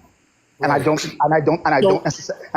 not finished. And I don't necessarily think that's unconnected to the way in which you're sort of valorizing and uplifting the very violent aspects of your religion. Like, I don't think those two things are very unconnected. Yeah, there might have been a little bit of a fellow Christian is kind of getting singled out here, and maybe it's my duty as a better Christian in my eyes to come up and maybe pacify the situation. So just so you guys know, before I joined, I had this entirely on mute. I don't know what was said, and I'm not lying to you. I swear to God, gosh, I did not hear any of this stuff. I don't know what you guys are referring to, so I'm not trying to dismiss any of what he said, and I'm not trying to condone any of what they said. I literally did not hear it. Yeah, Lenny was just crashing out saying that Jesus should be more bloody and more violent, and we should be more aware of like the awful things that he had to go through in order to prevent us from going to hell or something like that. Oh, okay. So it was like a scare tactic. So my thing here is just, I was just hearing people being angry with each other, and I was just trying to say, hey, yo, we can all have different opinions. And Dan, is it Dan? I can't see your full name. Dan something. I just saw it. No, I know those are great questions, and I don't claim to be the best Christian or the most well-versed Christian. I'm just saying I believe that grace is kind of the end-all, be-all. We all need it. Nobody's perfect. I have my shortcomings that I'm sure of. I'm sure everybody else has their own, but that doesn't make anybody better than another, I just think we're all brothers here. We're all in the same rock, and I just wish we would, love each other more and try to, propel each other. We're all here trying to do the same thing. We're trying to live. We're trying to make each other feel better. We're trying to make each other's lives better. That's all I feel. So I don't want to push back too hard because I think everyone's being really nice right now. I think it's really nice to be nice, but I don't think you're understanding what I'm saying, and I'm not going to harp on it beyond this. But there's a connection Dan's making, the fact, even beyond this, what you're saying about. I think what you're saying about grace is really true. We all are deserving of grace, and none of us are better than the other. So why is it then that this man hanging on this plank of wood that he's been nailed to, unaliving of blood loss and exposure, at the hands of his father, needlessly, for some sort of sacrifice? Why is that a symbol of grace, or the idea that we're not that? To me, that's a symbol of the fact that we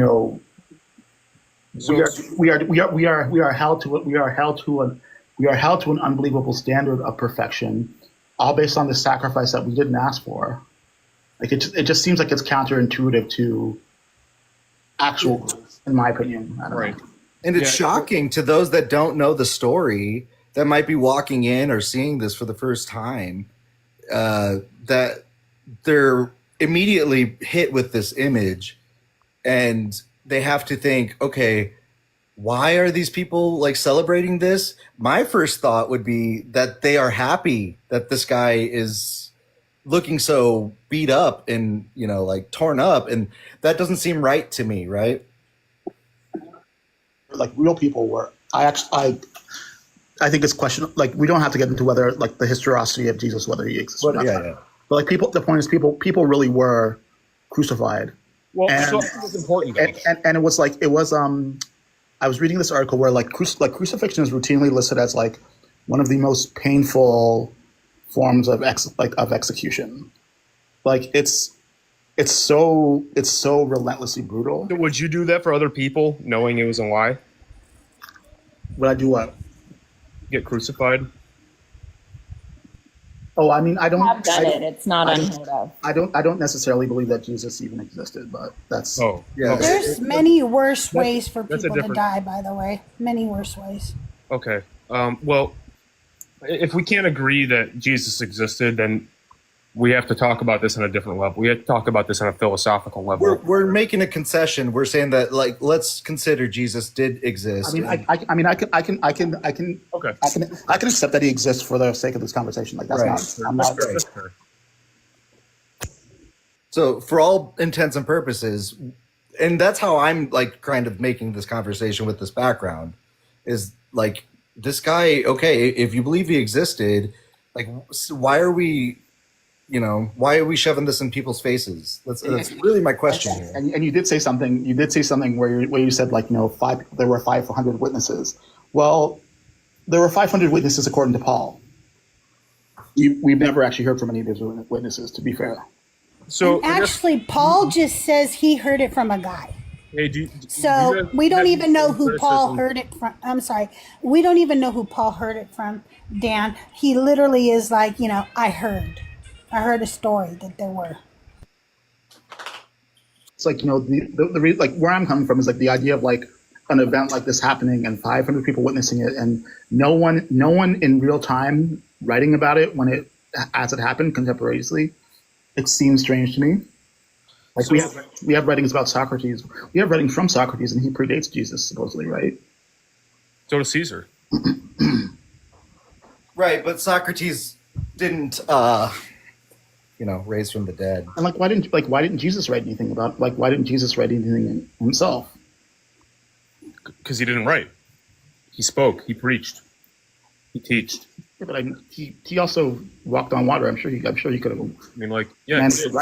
There was a part where like zombies came up from the earth like after he was crucified, and like they like ran down into Jerusalem and like created havoc. Like they were the old saints or something like that, old popes or priests or something, and they like came up from the earth and like walked along the streets, and there's like no record of that. You would think there'd be like a record of that. People typically don't come back from the dead. I mean, that's like really the big thing. Yeah. I mean, like that's the whole thing. That's the whole thing with Christianity in general. I mean, like, Muslims, they believe in the existence of Christ. They just don't believe he died. They believe he was ascended into heaven, and because they don't. Yeah. So that's it's similar in concept where there's a lot of people on earth who don't believe that God can die, and if he could die, why would he let himself die?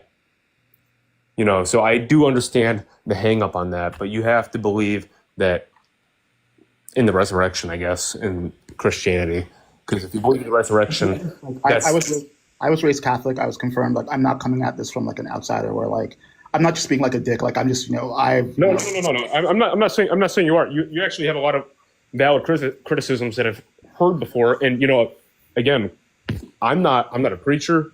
I'm not I'm just a churchgoer, and that's it. And you've been very respectful, so I appreciate. Are you Catholic? I'm curious. I'm Orthodox. Orthodox. What kind of Orthodox? Orthodoxy. Greek. Greek. Is it like is it really? Is Orthodoxy very very similar to Catholicism in the sense that it's like mass, but it's just in a different language? Yeah, there's a few differences in the sense that like there's differences in the belief of like the Holy Trinity and in Mother Mary, but in iconography in general. But other than that, it's very similar as far as being like a. They believe in like the same creed, Nicene Creed, almost.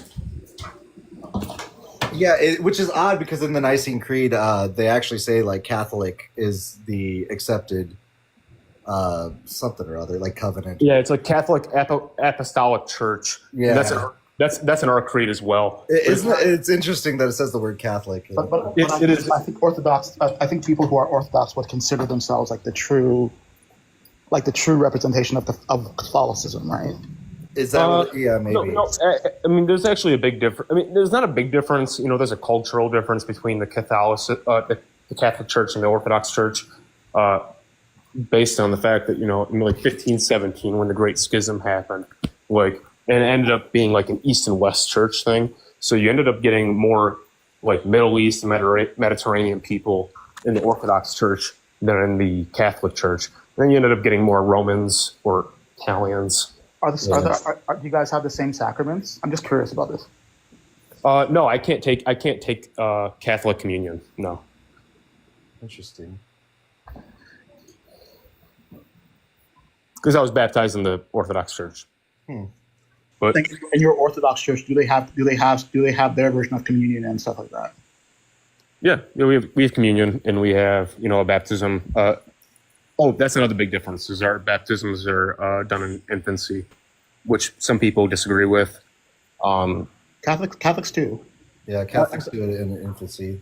I thought Catholics did it wasn't confirmation? Is confirmation different than?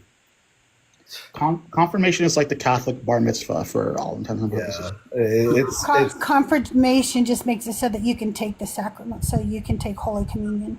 Oh, so you can't. Communion You comes can't take first. communion until you're like 9 or 10 or whatever. You do confirmation. Yeah, you can't. Yeah, you have to go through first Holy Communion. Yeah, Confirmation is 8th grade. I never made it to confirmation. I was raised Catholic. I actually I was still going to Catholic church even though I was checked out mentally. And since I didn't do the confirmation classes, I couldn't go up and take the communion or whatever. And honestly, I think that was another this is not winning me over, guys. Love you, Crystal. What I was going to say is it's like confirmation is like the Christian bar mitzvah. It's like the Catholic bar mitzvah, except you don't get any money. Right. Because, what's like the significance of it? Is it like first communion or is it? It's like where you're deciding as an adult, even though like everyone there pretty much was forced. Not forced to, but like they didn't really have a choice. But like it's you as an adult deciding to be Catholic. It's kind of. I think that's also where you like choose your Catholic name, so it's like a rebirth of sorts. And the priest pours oil on your head, and like he ruined my. It's like a second baptism. Yeah, and it's like oil, like on. It's very it's short. Like it's like a lot of the Catholic rituals are very short, so it's like it's all this build up for a lot of. It's like much ado about nothing, but yeah, it's very it's a lot of symbolism. I'm not entirely sure what the spiritual significance of it in terms of like a milestone in your life, but I guess it symbolizes like the cross into adulthood. And for men, at least our priest told us, like for men, like confirmation is where you're supposed to decide whether you want to remain celibate until marriage or whether you want to be a priest. And I'm like, at 14, we're supposed to decide that. But anyway. Double donkey. It's not baby oil, actually. Like, so a lot of the oil that they the most consecrated oil or what have you, they actually pour through like ground up bones of the saints, or it would be like past figures. So it's actually like oil that has been passed through like the remains of other bodies. It's actually very, very gross if you ask me. Ew. Yeah, that's the thing. Hi, Pastor. Can I get your age? Oh yeah, I'm 45. It's me, Blaster. Oh, Blaster! Why you gotta? Yeah. Okay. Hey, hang out with Because I changed it to this for the I Am Pastor live the other day. Oh, all right. And person above you, I don't know how to. Yeah. My name is Mustafa. My name is written in Arabic, but I am born in America from Arabic origins. Okay. Are you? I'm gonna continue in English. By the way. You say Mustafa? I was wondering, what is this topic about, if I may ask, if I don't mind? Like the background? Yes. So the background is, does this bring you peace? Like to Christians, like why? Basically asking why does this violent, bloody, agonizing man hanging on a cross bring peace? And like, why is this something of worship? Oh, that makes sense. That kind of makes sense, to be honest. What are your thoughts? Well, to be honest, I believe that Jesus was a servant, and I really don't study Christianity very often. I study my own religion before I study other religions. I study my religion first, and I study Christianity. And people like me are searching the truth and getting into dialogues about the topic of religion. Yeah. So, like for instance, are you Muslim? I am Muslim, but I'm not here to debate on my religion. No. So what I wanted to say is that like the Muslim religion is very well known for not having like idols, right? Like a lot of the architecture and a lot of the like depictions are usually like just pretty forms of words. You don't really see like depictions of people or figures because I think they actually take that do not create graven images thing very seriously. I mean, that kind of makes sense because I disagree with someone who eats, drinks, and sleeps is not God. There you go. And I don't like find a single text that the Trinity is founded on is part of the New Testament or the Old Testament. Like I ask every Christian on the internet, can you please give me a text that somebody says, oh, the Trinity was based on the New Testament, was part of the New Testament? They're gonna answer me, but later they just want to debate on my religion. But I have no problem. I am prepared to respond to any question. So I believe that the Trinity is not in the New Testament. This is not my words. This is the words of some Christian scholars. Some Christian scholars who are like, I think, Protestants, telling you that it's not part of this. For example, Emil Brunner says in his book, we must honestly admit that the Trinity is not based on the New Testament. Oops. Sorry, this is not the place. Anyways, I'm gonna drop I'm gonna drop after this, but like, I think it's funny. I think it's funny that you said like, oh, he didn't eat, he slept, so he wasn't a god. I'm like, it's funny that you say that because you guys worship a mortal prophet. So yeah. Well, a what? We don't worship Prophet Muhammad sallallahu alaihi wasallam. What are you talking about? You say an edict every time you guys say his name. Cut the shit. All right. We don't worship. Wait, so show me where we worship him. You say an edict every time. Back out. Can I draw Muhammad right now? Can I draw him like on I'm this not slide? part of the Muslim Look, debate. you can do whatever you want, understand. but the reason we don't draw him is because we don't know what he looked like. The I'm a same thing knitter. with Jesus. If I were to knit a top with him on it, like a fun top that was like cropped, that had his picture on it, could I wear that? You can do whatever you want, but I'm telling you that is that not showing some sort of reverence to this man, Muhammad? Yeah, is that allowed in your religion? Is that sacrosanct? Are you willing to say that Muhammad is wrong for marrying Aisha and consummating that marriage? Okay, so do you know the difference between Sunni and Shia hadith? I do not take the hadith that talks about her age like that because obviously we know she was born in 602, married 622. Are you calling Aisha a liar? No, I don't believe she ever said that. So you're saying that the hadiths should not be trusted? There's certain hadiths I take and certain hadiths that I don't because I'm a Shia Muslim. Just like a Christian. No. I'm not. See you later. All right. Anyways, I gotta go. It's all right. I really appreciate you coming up, Dan. You really were like connecting it back into like the topic. Like that was awesome. And I deconstructed from it. So I think you were picking up what I'm putting down when I have this background. This is literally like my child me just being like, what is the deal with this? Like I'm just trying to get the answer here. Mm-hmm. So like any Christians that are listening or want to come in and explain to me like why this is peaceful, please do. But then don't feel like you need to stick around. In the meantime, I just wanted to say I really appreciated your input as well. Thanks for coming up. Schley, you're amazing, by the way. That was good television. That was like Jerry Springer going on. I was trying to be calm. I was like, okay, we're not going to yell at the mean butthead. We're just going to get up there and we're going to try to be calm and be nice and see if we can reason. That dude was unreasonable. Yeah, you don't reason with someone like that. There's a depiction of Jesus. Why do you think I want to talk to like a Muslim follower? Like I'm not trying to like kind of spread Muslim hate at the moment, Like it's weird how they hang around atheist debates. on Christianity trying to talk about something off topic. It's weird. Yeah, I get that you follow Jesus, but this is not your wheelhouse. You already made your statements.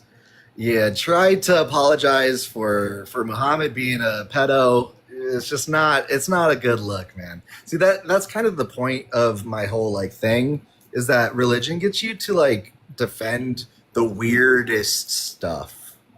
Or like celebrate atrocities. Yeah, the weirdest stuff, like creepy stuff that is like unnatural. Like, why not? Like the whole like purity stuff, like when they like pledge themselves to their father and weird stuff like that. That's really creepy. Weird. Yeah, purity Creepy culture. stuff. The like daddy-daughter proms. Mm-hmm. Yeah, that's something that I want to know a little bit about there, Christians. Like, do you agree with purity culture? What's up with that? Yeah. If there's any Christians here, though, or anybody else that has an idea as to why this may be bringing them peace. Otherwise, if this doesn't take hold, I don't know if I have another background here. I guess I could try and see what I got. Oh my gosh, I'm such a boomer. You have a guest request. Do I? Yeah. No, not that guy. Oh, okay. I didn't look at it because when I look at it, it'll go away. It's that Irie. Oh. No, Irie, you just said that you don't like to trust all the hadiths. You pick and choose which ones you like. So you told me you cherry pick your hadiths, which to me says this guy's disingenuous, just like any Christian that cherry picks from the Bible. It's either you take it, you whole ass it, or you don't. You don't half ass it. Okay? The Calvinists are the most honest ones. Agreed. I think that they are probably the ones that are probably deserving of the most respect from me because they are the most logical. Well, they are willing to fall on that sword. Yeah, it's right? It's gross, but at least they're standing 10 toes down on it. They're like, yeah, it's fine. You can own another person's property, whatever. The Sunni and Shia follow different hadiths. Okay. I'm pretty sure the hadiths on Aisha are accepted from both. Yeah, I don't know. Either way, I don't care. Look, none of these religions treat women very well. That's like what Mateo is saying. Thank you, Mateo. You explained it. You don't follow Aisha. Okay, so do you believe? Now we're just getting into a Muslim discussion. I really did not want to get into that discussion because I think that it doesn't really like do very much other than like kind of gross everybody out. And like, I don't know. There's already enough like Islamophobia going on because of like Mamdani in New York. So I think that maybe we should like kind of, let that fire kind of. My wife has taught like international students, and like back in the day, she used to teach at the university. She used to teach international students English, right? And a lot of them were Muslim dudes from Saudi Arabia or various other countries, and I would always get to go along with them and like hang out on like the field trips and stuff, which is always kind of cool because someone that was, from North Idaho, I didn't get to hang out with people from other cultures that often unless I did something like that. So, but I did do a lot of that. And, I don't dislike Muslim people. Like I think their religion is gross and harmful, Right. Same with Christians. I don't think like you as a person are really that bad. It's the indoctrination. It's the foundation of like what you.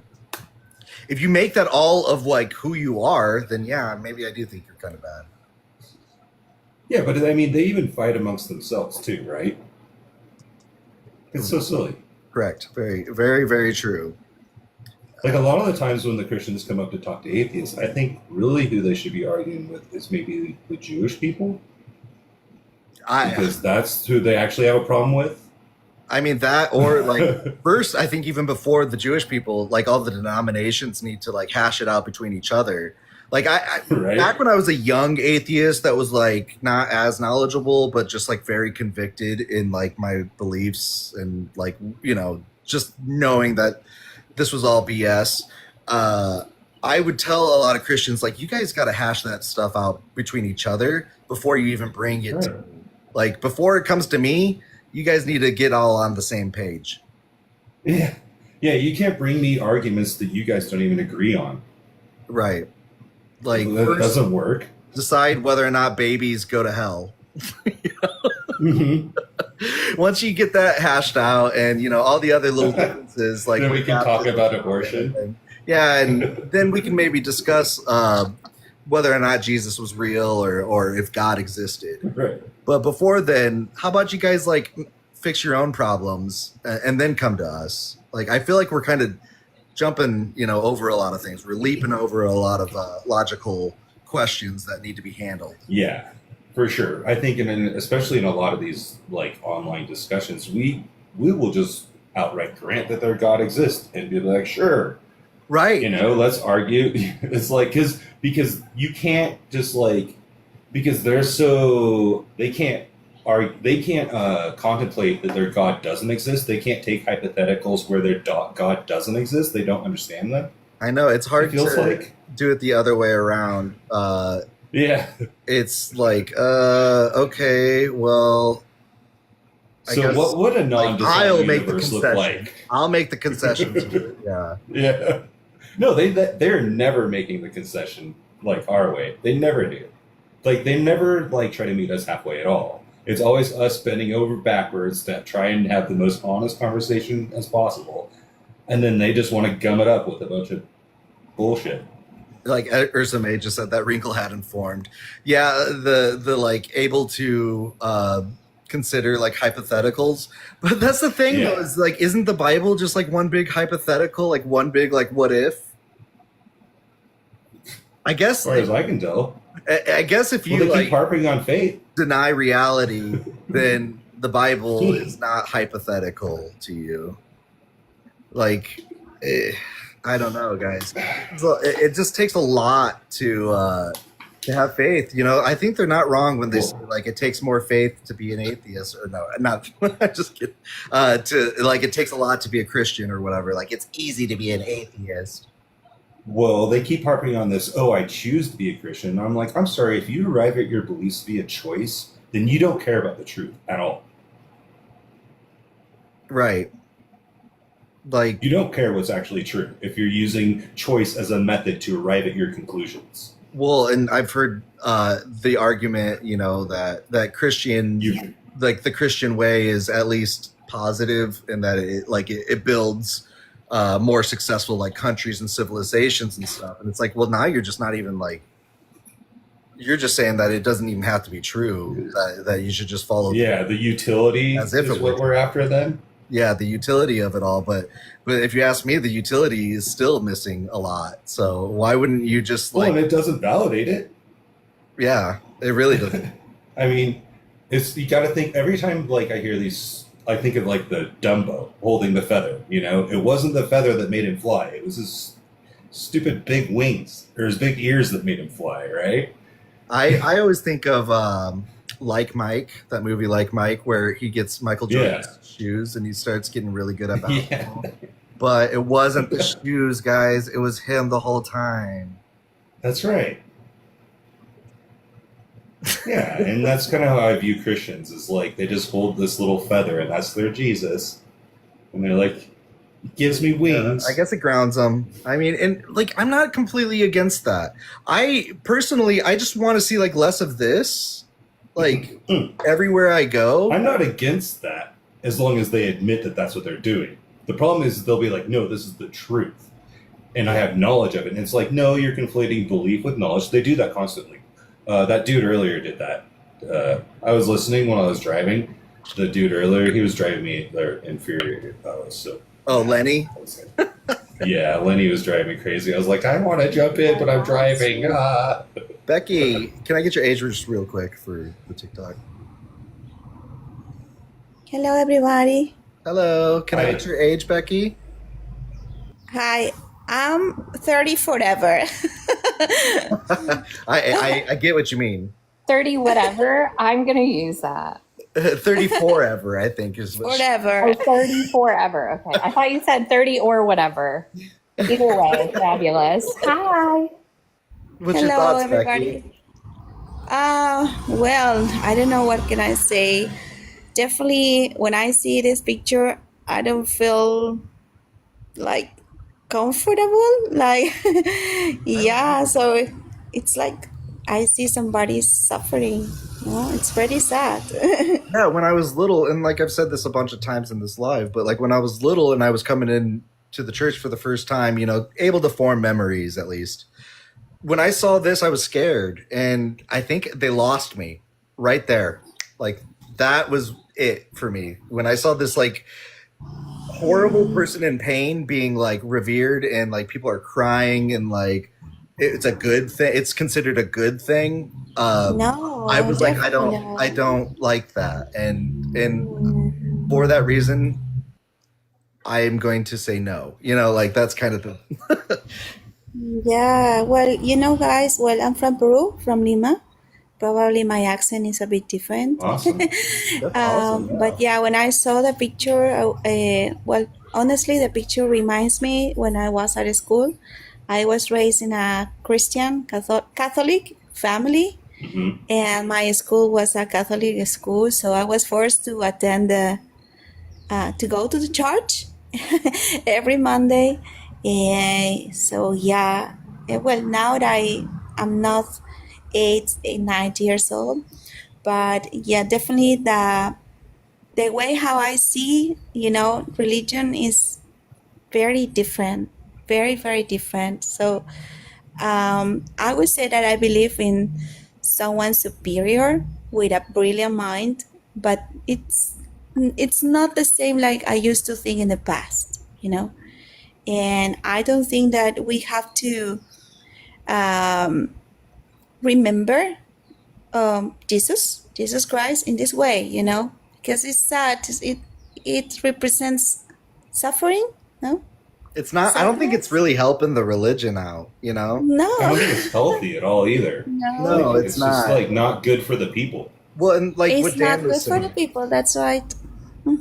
Yeah, there's a lot of there's normalizing of violence that's going on. There's like fear that's happening at a very young age. These are things that I don't think are healthy for kids, at least. I don't even think it's healthy just for like anybody who's looking into it for the first time.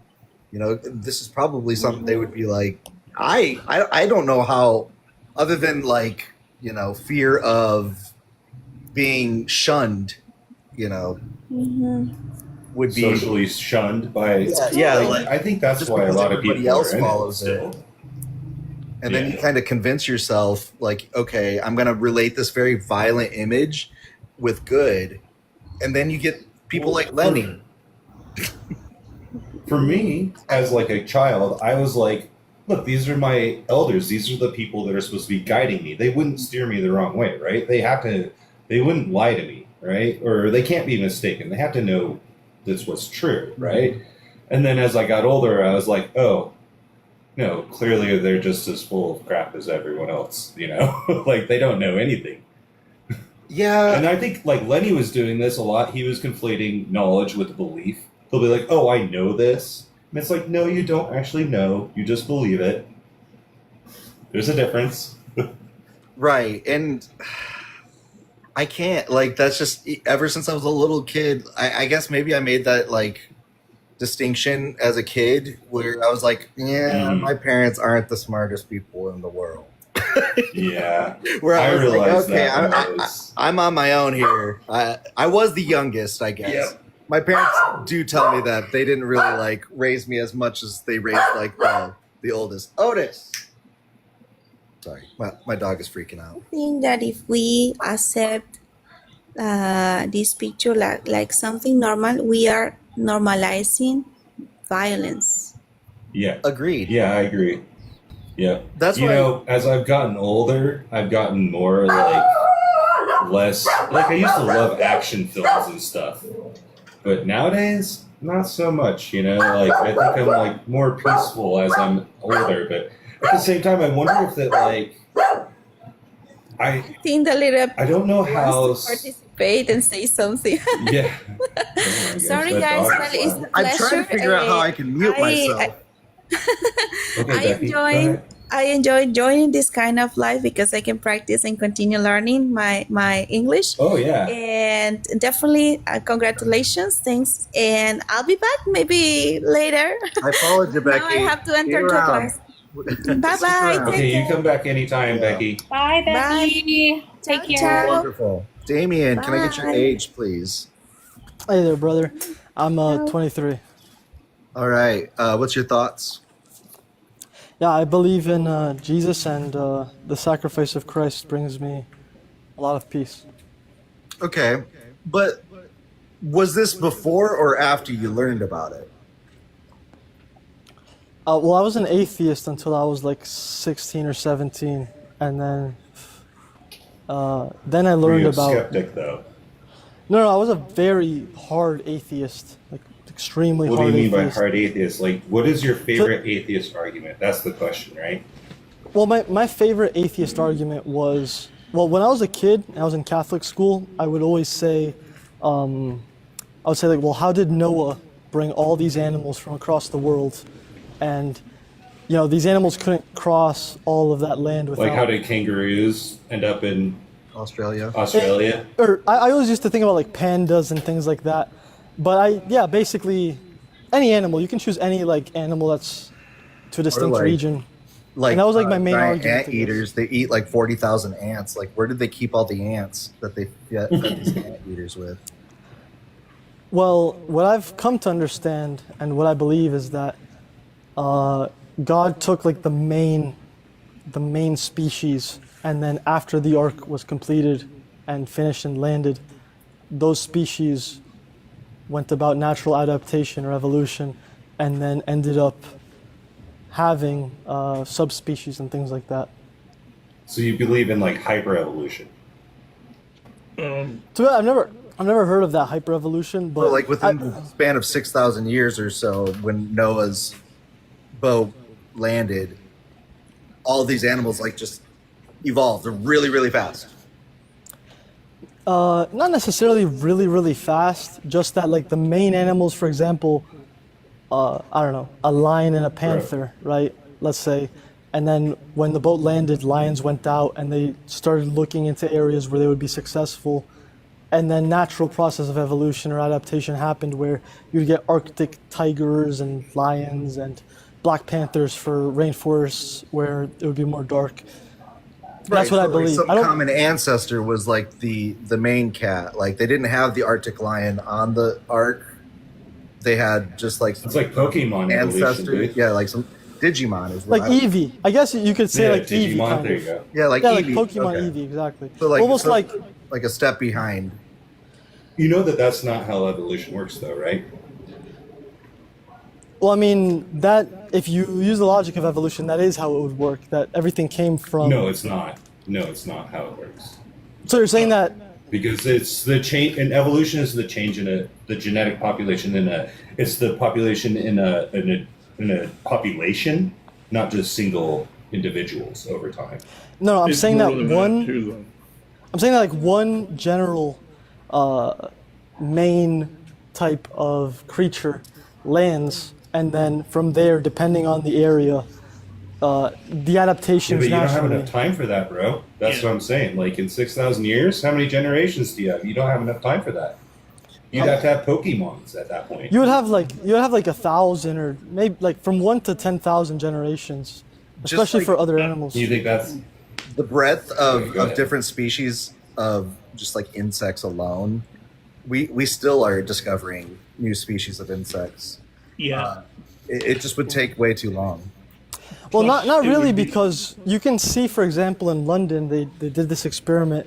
Not even an experiment, they just tracked these butterflies, and from just like summer into August, back into winter, they were changing colors. So the different butterflies would, the ones that weren't, I guess, able to camouflage themselves with the leaf Let's pattern. make this more simple. Hold on. How did kangaroos get to Australia? How did kangaroos get to Australia? The thing is that I believe that there was a after the flood. Pangea that broke. I believe there's a Pangea that broke. Now you have to explain. No, that was like. Hey, can I add out something? Sure, atheist. Yeah. Yeah, go ahead, man. Go ahead. Hey, You haven't had a chance. So I heard they did the math on this, and it would be like there would still be like a couple hundred species every day up until today, and still going on, if that was the case.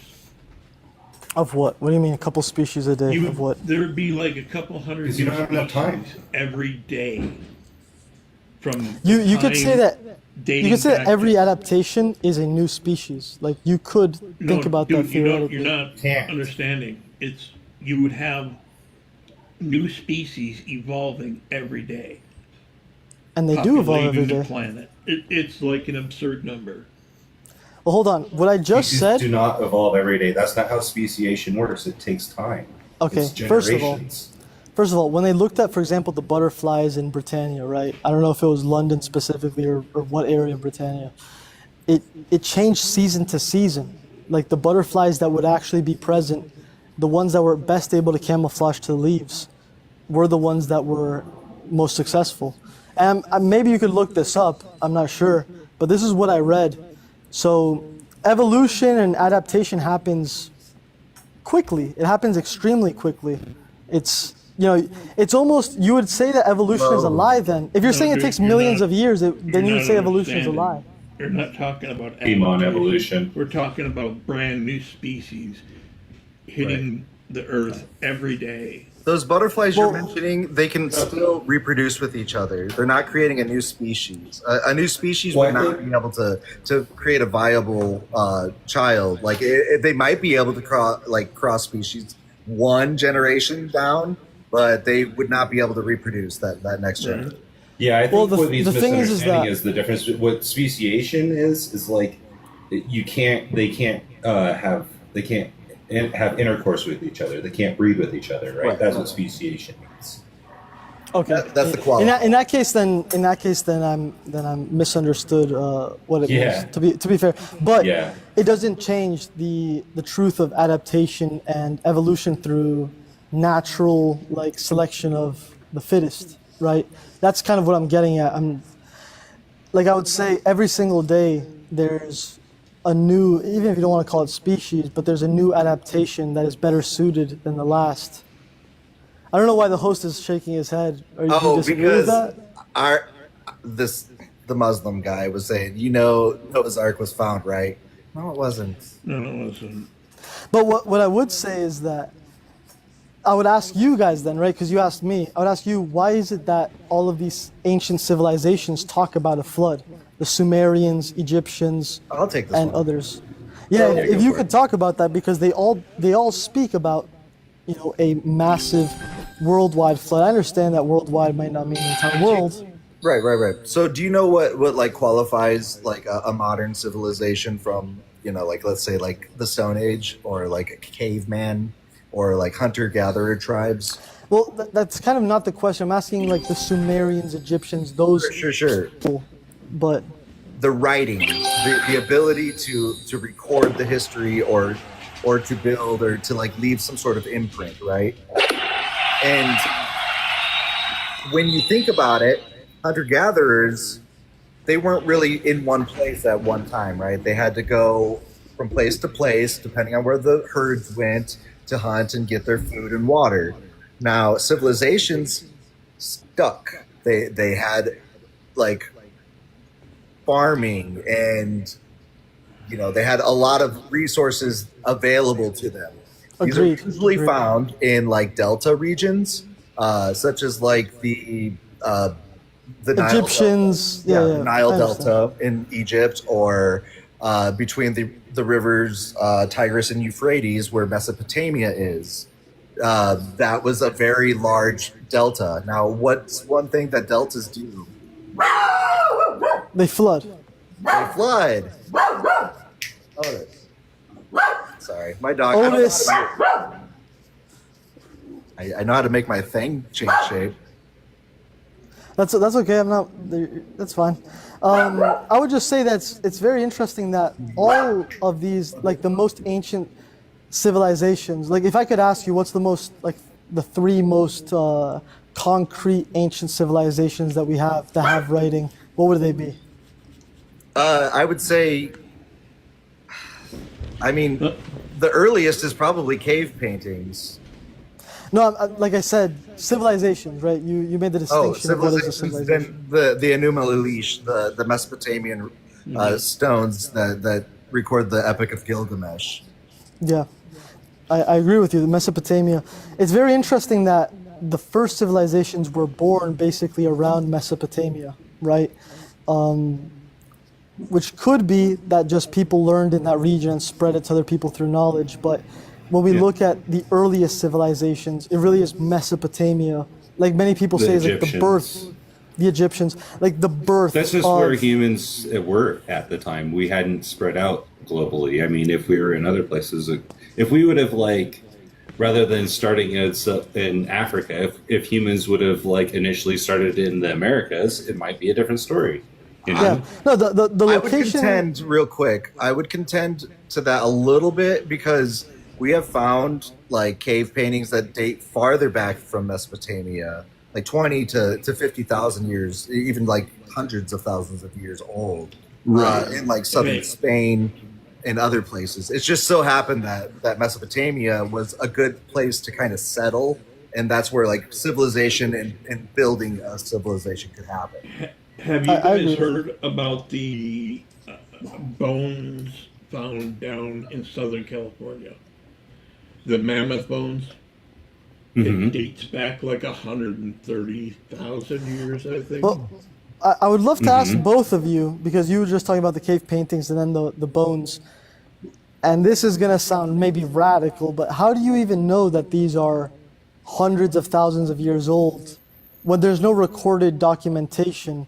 Like the recorded documentation we have is from Sumeria, Egypt, etc. Things. Well, there's carbon dating, etc. But how can you truly know? How do you know that that's not incorrect and that in the future it would be? There's multiple dating methods, right? So like they could. Yeah, it's not just one. Yeah, you could use erosion dating. You could use like trees, the actual like rings on a tree. Dendrochronology. Yeah, there's multiple forms of dating. Well, I would say that doesn't really go against the Bible. Just giving the Christian perspective. It really does. Just giving the Christian perspective.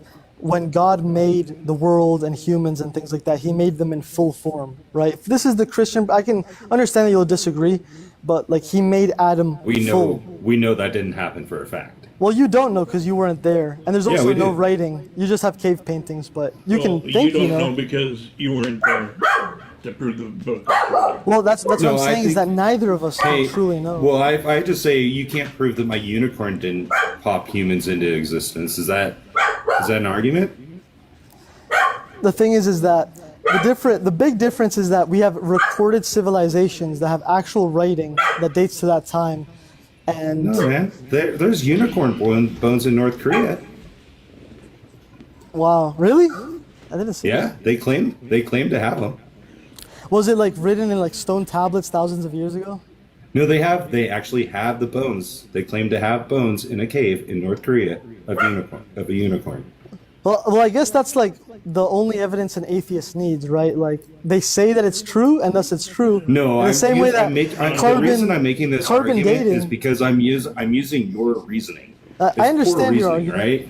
I understand you your agree that it's argument, bad but- reasoning, right? Yes, it is bad reasoning, but I Okay, never then you're made a arguing- claim without There you go. evidence. Well, listen, I never made a claim without evidence. The claims that I made about Sumerian Egypt, we have tablets written in stone. That's the difference. Bones in North Korea. I mean, the thing is that if you would try to be logical and try to be understanding instead of being like You're the one rude. that's not being logical. No, I'm bringing up Sumerian writing and Egyptian writing on Yeah, stone and they have tablets. different You're just gods. making something up and acting like it's a good argument, even though They it's use not. different gods. They pray to different gods. It's not the same God. from the New Millennium. Point is anyone can make anything. Oh, sorry, atheist. No, Yes, but that wasn't the point, brother. The point was is that My we have point- tablets in Sumeria on stone, thousands of years old. And then I bring that up and you go, well, if there's a unicorn in North Korea, then I guess it's the Well, same no, I thing. said no. I made that argument in reference to your claiming that God created the universe. It's completely off topic then. We're talking about historicity of like the flood. Yeah, well, that's but what we were you're talking There's about. no history of the flood. The flood. That's what we were talking about. What? There is no history of the flood. We're talking about It does doesn't it exist. bring you peace? Look at the background. Yes, that's what I brought up originally, but you guys started asking about Doesn't bring evolution me and things like peace. that. The host No, asked actually, me. you brought The up host asked me if I evolution. believe in evolution, and that's how we got into this. Then No, I said, well, "Wait, you you started remember I talking said about hyper-evolution. Is you started talking about how you think everything evolves super fast, like Pokemon. not necessarily super fast, like I said. Yeah. We brought up the example of things Bro, evolve how at their many own different time. species of like ants do you think there are?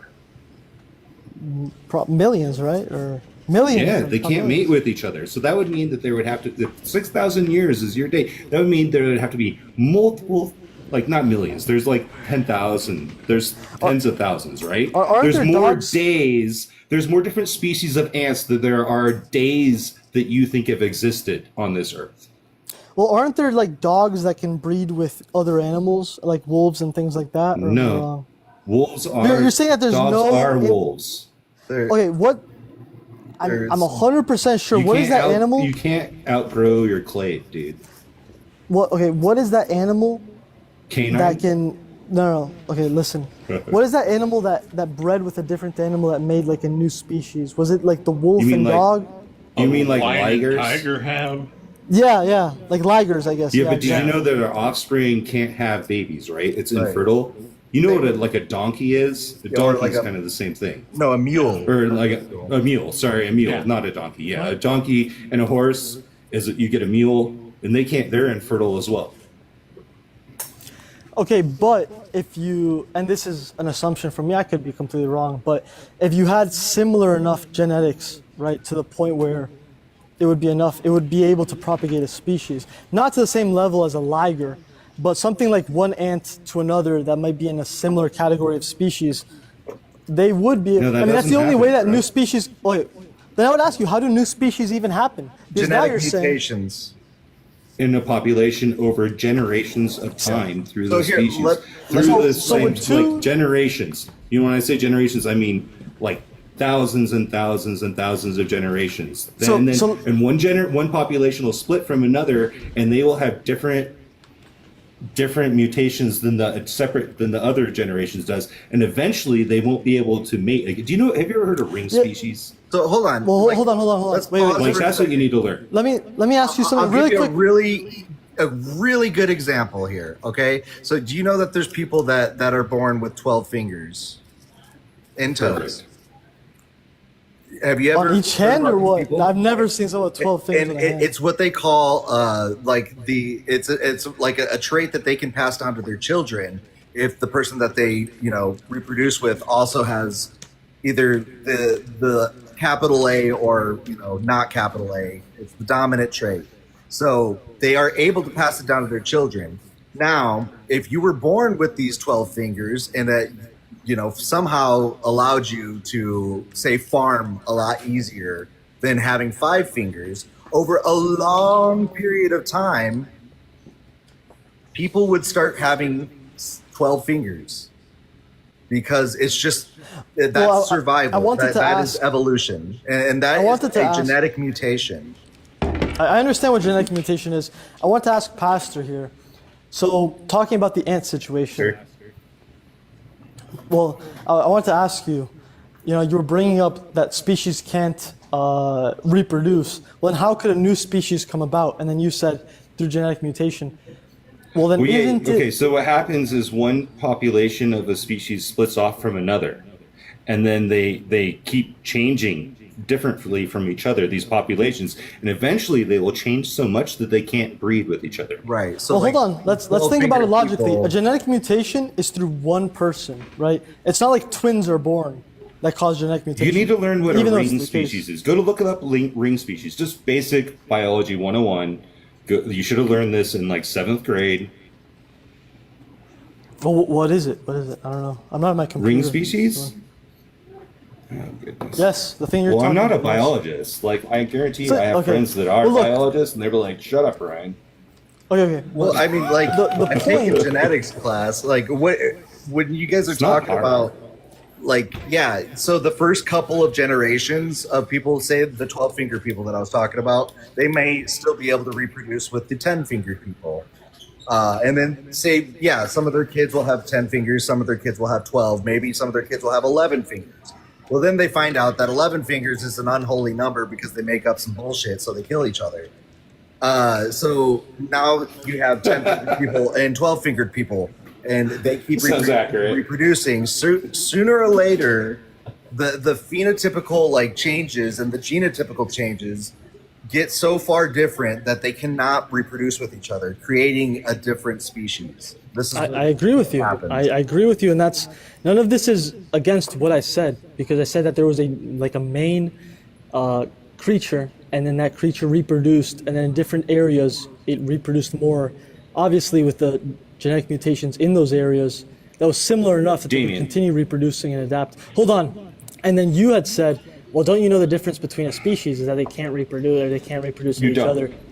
But the truth is that I'm not saying that they popped out and then they birthed an Arctic tiger perfectly. It happens through adaptation. I'm not ignoring adaptation. I'm just saying that it comes from a common ancestor. And I would ask you guys just to move the conversation forward, because we're going to be stuck on the same conversation for 12 hours straight. Well, yeah, actually, I would ask guys, you where.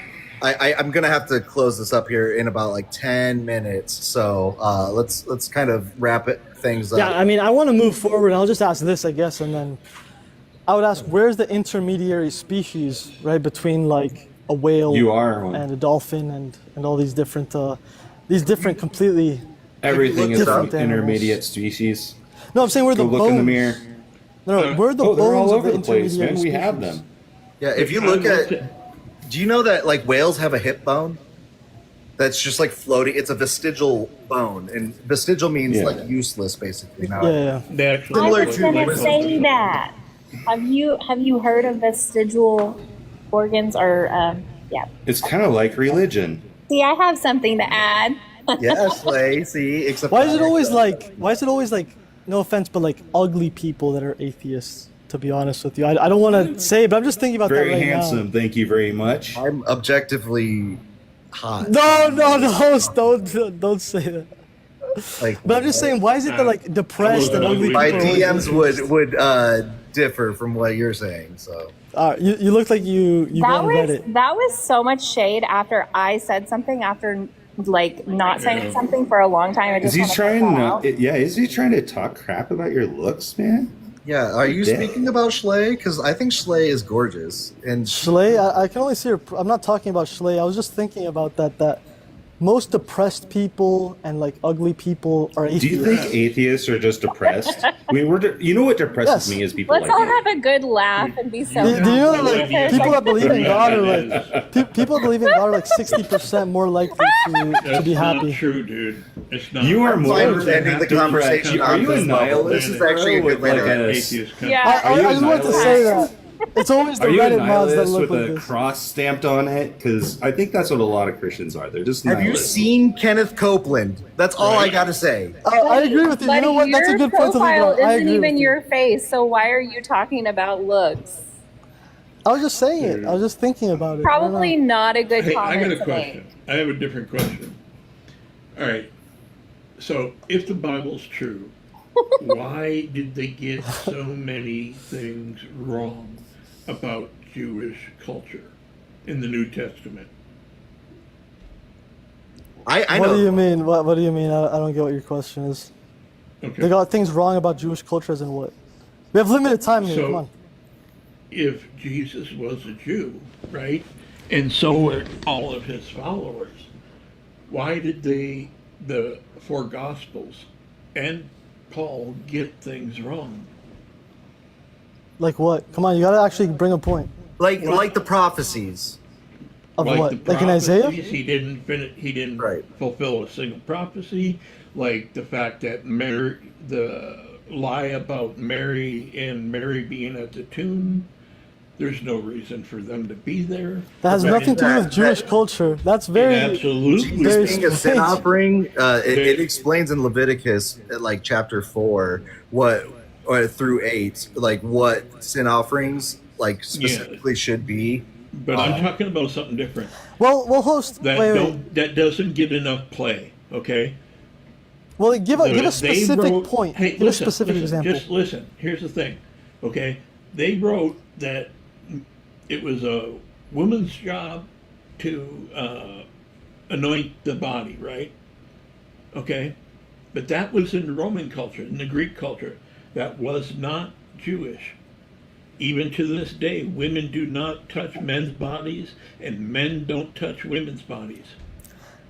Do you? Let me ask you, because you're talking as if you know. There's no reason to anoint a body once it's in the ground. I would say that that's still like Jewish, but it's Hellenized Jewish. Well, let me ask you, because you're talking as if you know.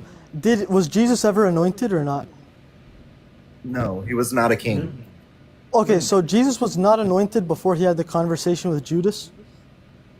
Oh, you mean like with an oil, like anointed with like Yeah, literally physically anointed? Yeah, physically anointed. That doesn't count, dude. Also, gotta be Christ anointed means to- by a Christ priest means anointed or a one. king.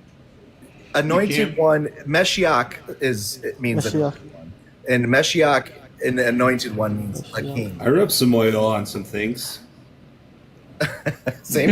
Atheist, All what's right, your guys. point? We're gonna wrap it up here. I feel like I've repeated myself a few times, so I appreciate you all. Damien, Atheist, Pastor, Blaster. Sorry, Blaster. We need to let's do more lives together. Yeah, let's do this more often for sure. I love you, Love Schley. you. And everybody else, thanks for tuning in. You guys are great. YouTube, thanks for sticking in through all of this. Subscribe. Yeah, like the subscribe, streams. share it out. Clip some of the shit that was said earlier. Like, oh my god. Hey, Lenny was a head case, man. Oh man, Lenny, and then Peter, daughter beater. Oh my gosh, it was a lot going on there. All right, guys, have a good night. I'll be around.